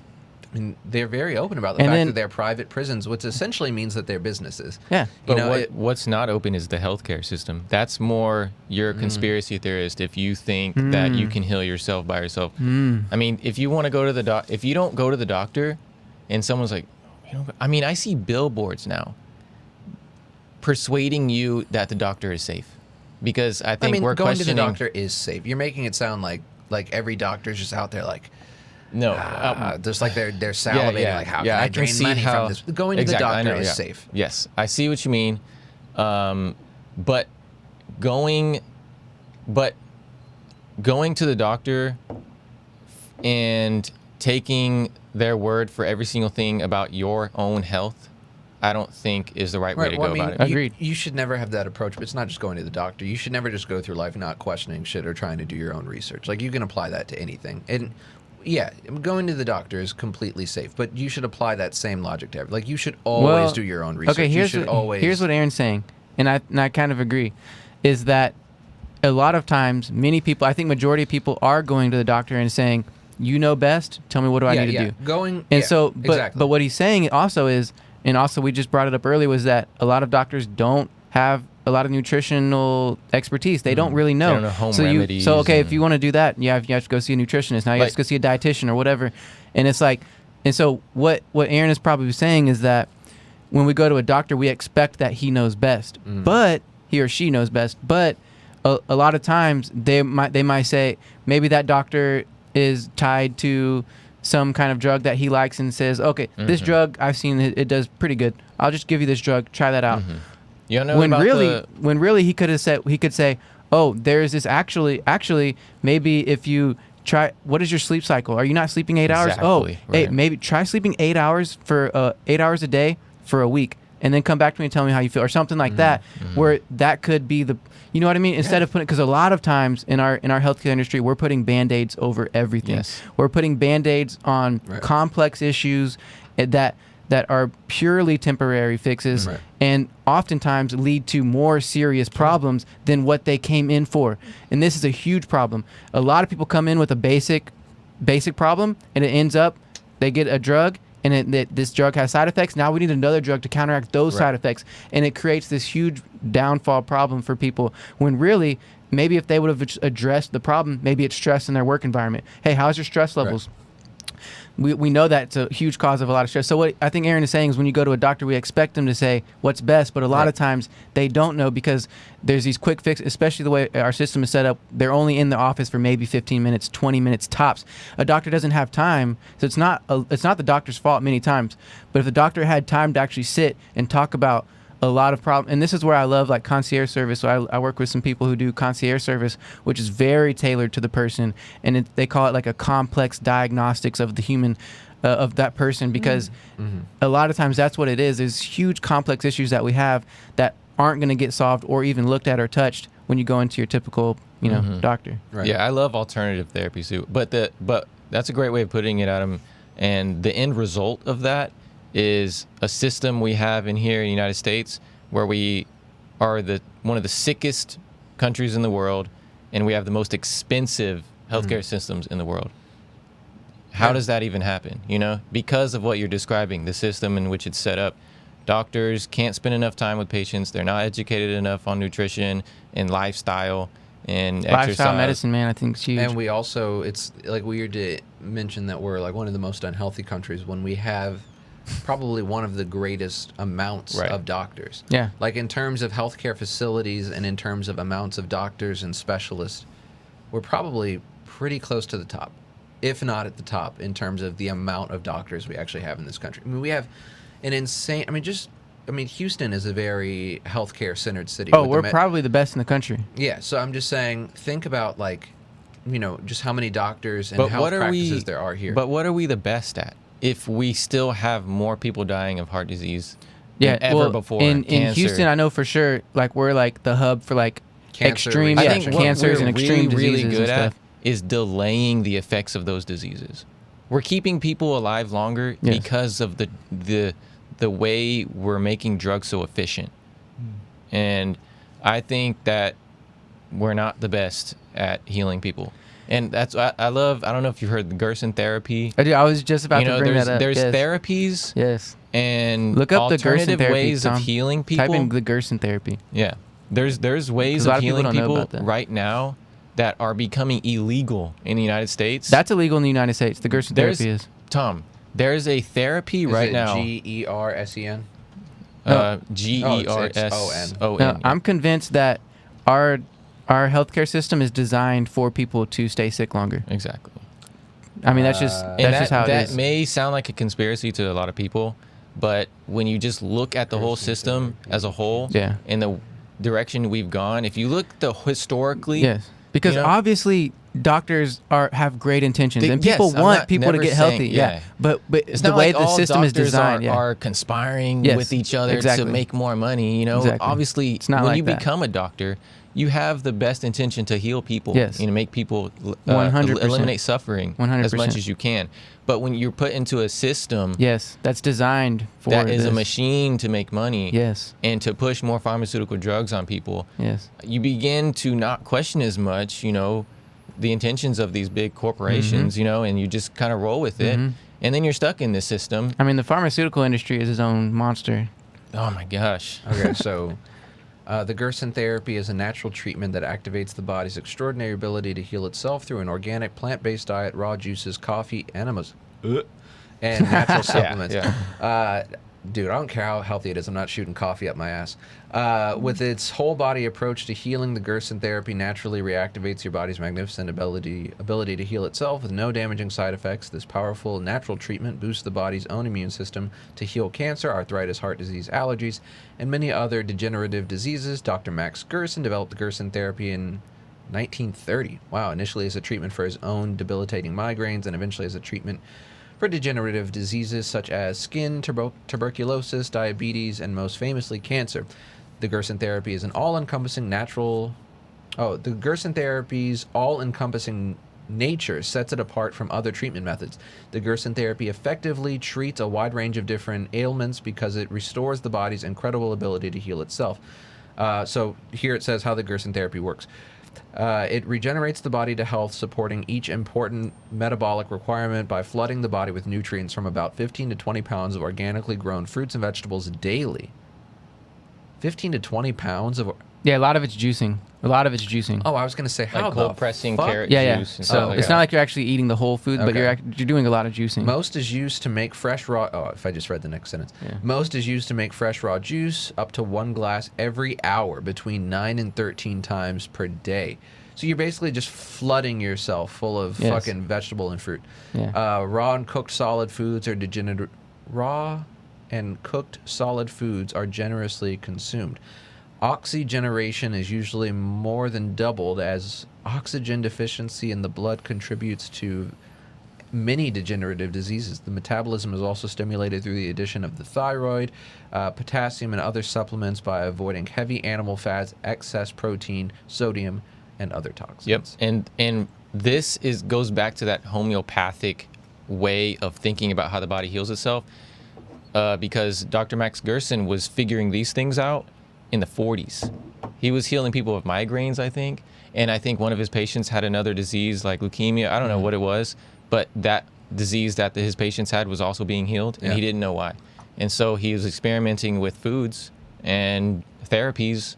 So what you just said is That's illegal to If you- medically. How's it illegal? Yeah, right. How is They, that uh, illegal? What do you mean it's illegal? What's mainly illegal, I think, was what the Food and Drug Administration probably has a huge problem with is the fact that they say, well, he says, I can cure Well, cancer. hold on. What do I you can mean cure when you certain say cancers. it's illegal? He means- can't practice that. Like a doctor can't prescribe that to someone with a disease. Exactly. They can't say, here's what you need to do. They can't say that. There's a lot of things like that doctors can't say to their patients because of the Food and Drug Administration or certain Yeah, I don't know if government it was says the it's- FBI or the FDA. They had an office. I think it was in New Mexico or something. Mm-hmm. They seized all of their documents. Yes. They broke into their office and seized all their stuff. And then they went. I think they looked at all their studies and stuff and said that it was all BS. And it's like anecdotal. Wait, who you know? confiscated their? You would have to look into the history of it, but I think it was some FDA. government agency. Government agencies broke into there and seized all their stuff and then kept their information too. So then they couldn't go back and go, here's our evidence that our And- stuff works. What are you doing, man? I'm doing jaw stretches. Right now? Yeah, my jaw's been a little tight. Do that again on camera. Oh, that's what I'm looking at. I was looking at the computer monitor. I turn around and Adam's Yeah, doing did you that. do jaw stretches? Feels great. It is Like right here, You're like a cat or something. right here. These, you have big muscles right here, and you gotta stretch them. You know, the jaw is your strongest muscle per square inch in your body. Yeah. Tom's Strong. laughing at me. We're not going to change the topic because we're not going to talk about jaw muscles for 45 minutes.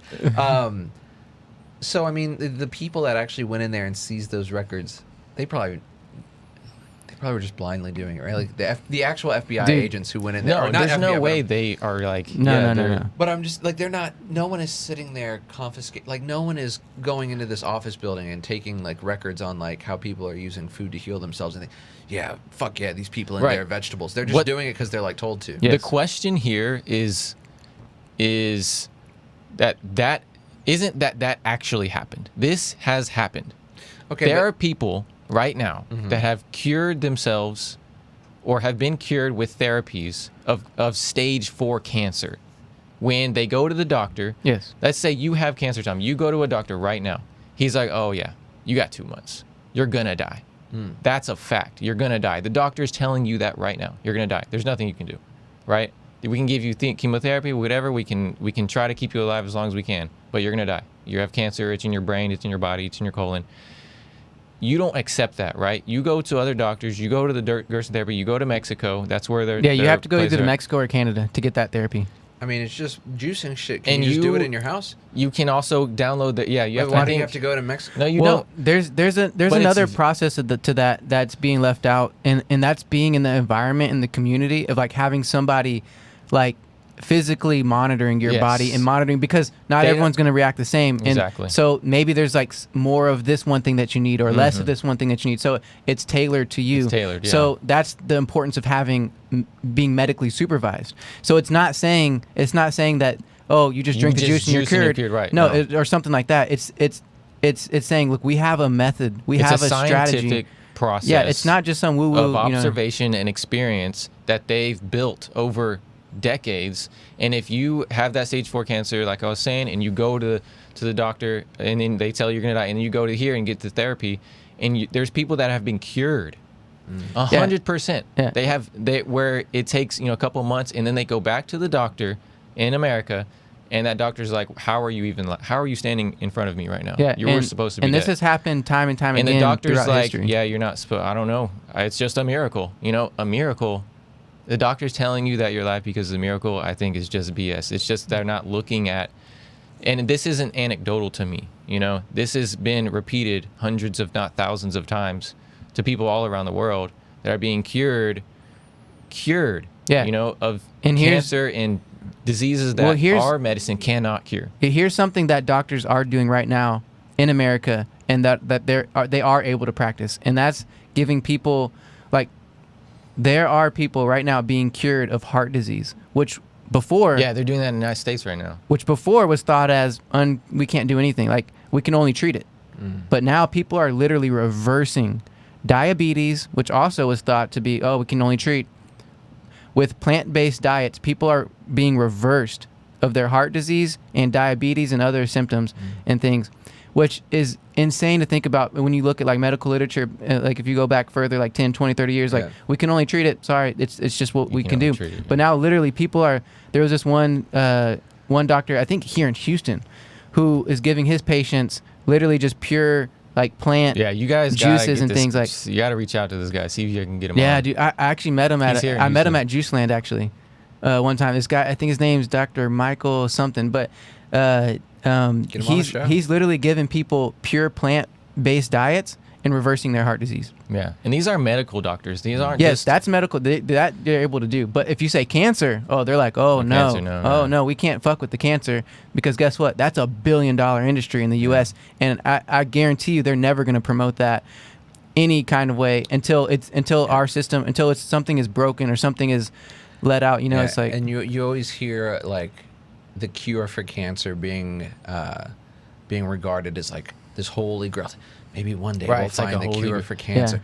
Maybe one day we'll be able to cure cancer. Every day here at MD Anderson, we're working to cure cancer. And it's like also what's important to say too is that that's not for all cancers. So it's important to say he's not saying that I can cure all cancers. What he's saying is there's certain, maybe a few cancers, maybe a few tumors or certain things. Yeah, there's like colon cancer that works really well with this there's very specific cancers that will work great. Blasting coffee through your colon and I'm sure I'm sure there's other cancers that he probably can't cure with that treatment. You know what I mean? So it's very important to say that too. Like, this isn't a cure-all thing. Degenerative diseases that we. But what's important to say is that there, like this is happening. There are people being cured and treated extremely well without the really, drugs. really, really strange to me is if you look up the Gerson therapy on Wikipedia, it tells you that this is all BS, or at least it gives you the sense that this does not work. Here's another word we're talking about. What I want to know is why. Why is Wikipedia looking at the Gerson therapy as this evil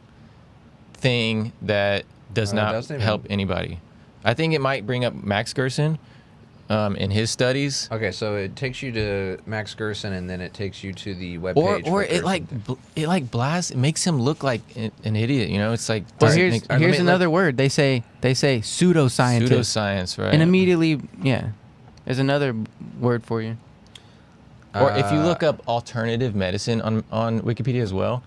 Well, it just gives you this sense of like. Max Gerson was a German-born American physician who developed the Gerson therapy, yada, yada, yada. Okay, claimed to cure cancer and most chronic degenerative diseases. And then down here it says, Gerson described his approach in the book, and then it has the name of the book. The National Cancer Institute evaluated Gerson's claims and concluded that his data showed no benefit from his treatment. The therapy is both ineffective and dangerous. Right. Dangerous. Dangerous. It's dangerous to drink juices and do coffee. Oh my God.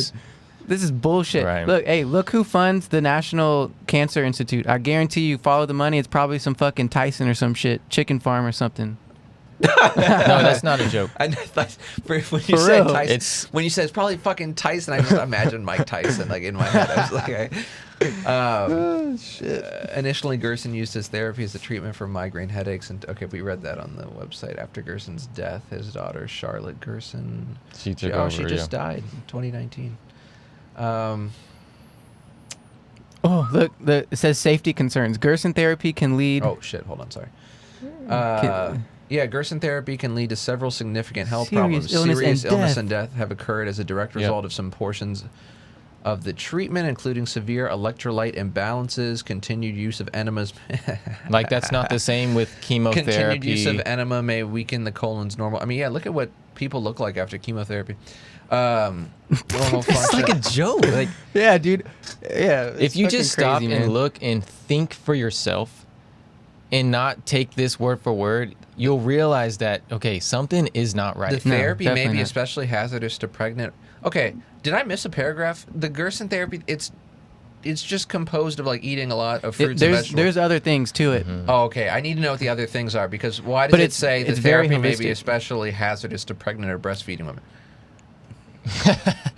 Because, Tom, they're literally just trying to disclaim this person in this therapy. They're just trying to disclaim him. That's all it I'm is. sorry, but just the idea of a coffee enema is Yeah. never not going to be funny to me. But Yeah. coffee enemas have contributed to the death of at least 3 people in the United States. Coffee enemas can cause 3 people? colitis, inflammation. How many people have died just like their body being destroyed by chemo? Coffee enemas can cause colitis, inflammation of the bowel, fluid and electrolyte imbalances, and in some cases, septicemia. The recommended diet may not be nutritionally adequate. The diet has been blamed for the deaths of patients who substituted it for standard medical care. Relying on the therapy alone while delaying conventional medical care for cancer has serious health consequences. Jessica Ainscough, I don't know how to say your name, Jessica, I apologize, better known as the Wellness Warrior, was a major proponent of the Gerson diet after her diagnosis with cancer. She rejected medical treatment and followed the diet strictly, documenting her progress in a popular blog. She died from the cancer in February 2015 at the age of 30. All right, look, I would have to study that. I would have to here's what's funny about that, too. They literally are only bringing up the negative. It literally says no positive. You're telling me that juicing and eating healthy and like taking care of yourself has no benefits, Right. and like 1, it says it has no benefits, and 2, it says it's potentially dangerous.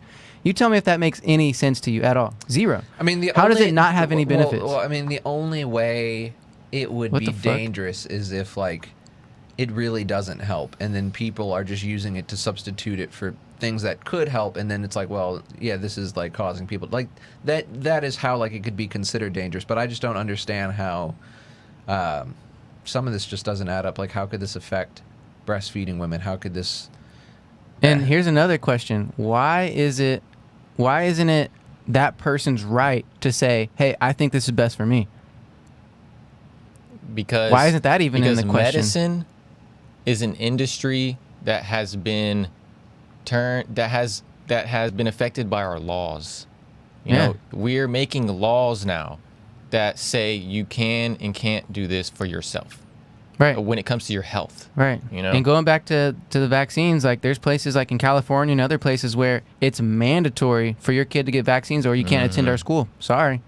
You can't come here. Yeah, if we were living in California now, we would definitely, I guarantee you we would move. Because we're talking about the health and your rights. It's an what's it called? Inalienable. Inalienable. It's your right to choose what to do with your own body, you know? Yeah, so here's my stance. I think it's really crazy to consider anyone who is anyone who tries to do independent thought or thinking on vaccines and the effectiveness of vaccines, to label all of those people anti-vaxxers is really crazy. It's almost like it's saying it's a crime to just think freely, which is nuts. I support vaccines. I think vaccines are good. I'm a proponent of vaccines. But I don't think that the idea of not wanting to get every vaccine makes you an anti-vaxxer. I think the idea of vaccines being enforced, like there was a lot of articles about like some workplaces requiring their employees to take the COVID vaccine. I think once we get to that point, I think that's like a very dangerous path to start walking down. It is, because you can't. It's hard to return. Right. Once you make it, it's very hard to go back. Yeah. Tom, you gonna get COVID But vaccine? I've already got it. Here's Oh, you the did? Yeah. here's the. I know the- Adam's good. Well, Good. I got the first shot. I'm waiting on the second shot. But yeah, I've already started getting it. Here's the thing. I mean, none of us are medical doctors. None of us are trying to give people advice to Yeah, tell what to not do. at all. Let's just first say that. No one. I'm not trying to tell anyone else how to live or what to do. And that's number one for sure. yeah. And that's how a lot of people should look at it. Like if we're having this conversation, look, I'm not telling you how to live your life. I'm not telling you what to do or what's best for you. We're telling you our personal experience. opinions and what we just think. These are and all just opinions. yeah, this is just all what we think and just what we've experienced. So that's number one. And number two is, here's a common thread throughout our country is when we look at the prison system, we look at the medical system, we look at pharmaceuticals, we look at our schooling, we look at all of these things, and it's like, even energy, dude. Like people are going to jail for putting up a wind turbine on their freaking house. That's so crazy. You know, like, there's things like that. Like It's illegal to like, collect here's- rainwater, I believe, in some places. yeah. So here's the thing. Like is That's so we're scary. literally like our country is set to where people are making money on these basic things, medicine, crime, energy. Like people are making money on these things, right? So it's automatically creating problem whenever an independent person wants to come out and say, I want to do things differently. Well, no. We have this system set up with laws made and things like where you don't have that right anymore. You don't have the power. You can't choose that anymore. Sorry, that's been taken away from you. You know what I mean? Dude, that's so terrifying to think Yeah, there's about. literally, you can look up a guy literally try to put a little wind turbine. Wasn't even big, probably generating minimal energy. But the energy company said, nope, you can't do that here. Sorry, bud. And he didn't want to take it down. They took him to jail. Same thing with this. Dr. Sebi is another person. There's many other doctors who wanted to come out and do alternative treatment, alternative medications. They say, nope, sorry, you're going to prison. You can't say that you can cure this or cure that. Like, I can see where that's a problem, but I don't think you should have the right to take someone to prison or completely destroy their reputation and everything about them just because they want to do That's an alternative crazy. alternative ways of living, alternative ways of doing something. It's like we're living in a book. You know, like books like Fahrenheit 451. What's my where favorite it's book like of all time? Fahrenheit 451? Yeah, that's one of the Ray first. Bradbury? It's a great one of the book. first books I've read, and one of my favorite books of all time, Have like you seen the hands movie? down. Have you seen the I've film? seen the movie. I've seen multiple The one with iterations Michael B. of it. Jordan? Yeah, So good. Yeah. But it's just like we're living in a world that is almost like something you would read in a Ray Bradbury novel. You know, like At least it's coming to that. it's like you can't generate your own. I wanted to read a electricity. couple quotes that I had whenever I was doing all my research. A lot of people, when they listen to a certain doctor that's against vaccines, they're like, oh yeah, that doctor's a quack, anti-vax, whatever. Okay, don't listen to them. You know, if you want to listen to something more credible, the World Health Organization says, quote, the best vaccines against common infectious diseases is an adequate diet. Yeah. That's a quote from the WHO. There's another cardiologist. He says, our children have the right to get infections. Just think about that. Our children have the right to get infections. Like, that's your right as human, right? yeah. We have immune systems for that purpose. These are typically benign childhood conditions. We cannot sterilize the body with vaccines. We cannot sterilize our society. We need to be affected by these viruses. Sterilize the world. And we can treat it all naturally. The Association of American Physicians and Surgeons strongly opposes federal interference in medical decisions, including mandated vaccines. After being fully informed of the risks and benefits of a medical procedure, patients have the right to reject or accept that procedure. Measles, they go into measles too. Measles is a vexing problem. And a more complete forced vaccination will likely not solve it. And that's one of the things that I was looking into when I was looking into vaccines, is that a lot of these diseases were really, really bad pre-plumbing, sterilized environments. Because if you look at graphs of measles rates, it was really bad at one point. And also the death rates were really high too. But we didn't have plumbing. We didn't have where people are crapping in the streets. You know, there's just crap running along the streets. You know, carrying viruses, carrying infections. You know, and kids are getting that and dying.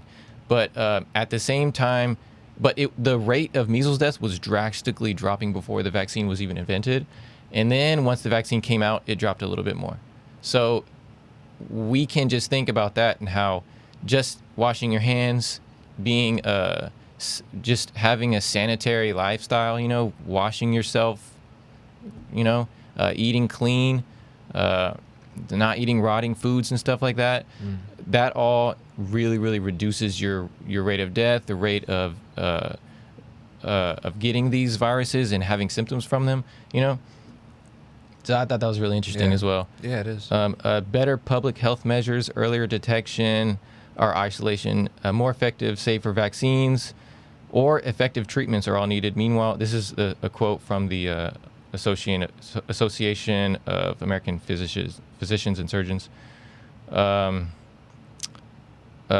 then one of the things that always I was trying to get into was about the people that are immunosuppressed, the people that can't get vaccines. What do we do? Because that was a lot of the conversations when I was having with people online. It was like, what about the people that can't get vaccines? What about the people that do get these viruses and infections that are more likely to die because their body can't fight it? You know, they're at risk. If you're not getting a vaccine, you're killing these people. because if you get sick, you're going to pass it to them. But the fact is that measles, if you get the measles vaccine, MMR, you still have a chance to pass it on to somebody else, just like the COVID vaccine, If you get COVID vaccine and you're a carrier, it doesn't stop you from being a carrier. You're still going to have the virus. You're still going to spread it around to people. And that's a fact. We know this already. So all these questions that I have, and that's made me come to the decisions that I've made in vaccinating my daughter. So really fascinating stuff. You can just look at all the quotes from all these way more credible sources, and look at the fact that they also know that an adequate diet, adequate exercise, and lots of sleep, is way better for you than any vaccine that you can ever get. Right. Vaccines should be secondary to the fact that we need to live a healthier lifestyle. Sure. And looking at that really makes me think about, again, we're talking about like what's recommended and what's not, and people don't have time. We talk about how busy people are, but with parenting alone and things like that, people don't have the time to go in-depth research. They can't, no. So they look at depend hours on and these- hours of articles and read through and listen to people's accounts and all these things. It's like a lot of people don't have time for that. So this is why it's so important. And now we're seeing our media be controlled more than ever. YouTube, Facebook, all these Censorship places. is a terrible thing now. Through COVID, that's something that no one has talked about really. At least when I've seen, I don't watch the news too much, but I watched people get banned. I watched people get censored. I watched all this stuff start happening during COVID because of the misinformation, because of uncredible sources, things like that. No, here's you pull up YouTube on like the bottom like little slide page. It's like here's everything you know about vaccines and COVID. Here's CDC doesn't recommend this and stuff like that. And like, y'all are gonna see some kind of censorship flag or something on this video if you post it on YouTube or any of the major. I don't care. I'll share it with all my friends and family. I mean, someone would have to like sit down at YouTube and watch this whole video. No, they have keyword searches. Have like algorithms. Yes. Yeah. So if it finds keywords, it'll like flag that video and stuff like that. Yeah, YouTube right now they detect every single word you're saying right now in the video. Yeah. And if it says one keyword or phrase, that's like a red flag. Probably if you just put the word vaccine in the title, it'll probably just auto for flag. sure. Yeah. Anyways, I was bringing up this point because people don't have the time to do their own research, and with someone like with Aaron who does dive in and do the research, because I want to recommend everyone, if you're gonna do anything that you think is even mildly important to your health or anything, or schooling or learning, whatever, just do a little research on it. But people don't have that time. So whenever we have like these credible, we call them credible sources like CDC, WHO, our government, who are coming out and saying these things, hey, make sure you're social distancing, wearing this or whatever the recommendations it is for anything, a lot more people are going to take that than anything else because they don't have time to look at any other alternative sources. So I only say that just for people just to be thinking about those things. Like whenever we're taking recommendations for certain from people, like we don't know what their motives are. We don't even know if even if their motives are good, we don't know if it's 100% right or the best thing to do, because everyone's wrong sometimes. You know what I mean? It's like no matter how good your intentions are, no matter how much you have, there's still things and variables that either aren't taken into account or whatever. So it's like, just some things to think about. Yep. But, definitely. Yeah. Good note to end on? Sure. Why not? I think so. Yeah, dude. We're about 2.5 hours in. All right, cool. Well, Aaron, thank you for coming on the show. It was as good having you as we thought it would be. We knew it would be a great show. Is there anything you want to say before you leave the Midnight Variety Hour? Is there any reminders or any little advice you want to give anyone out there? Maybe parents who are soon to be parents or people who are beginning parenting? I mean, for parents, just follow your gut, follow your instincts. Think for yourself. Mm-hmm. Do what you think is best, and that's not just advice for parenting, for anything. Yep. Question everything. Question everything. Follow your microbiome. All right, guys. Well, build wooden toys, eat fruits and vegetables, do your own research, and watch movies about prison experiments. Until next time, stay safe out there in the cosmos. Peace.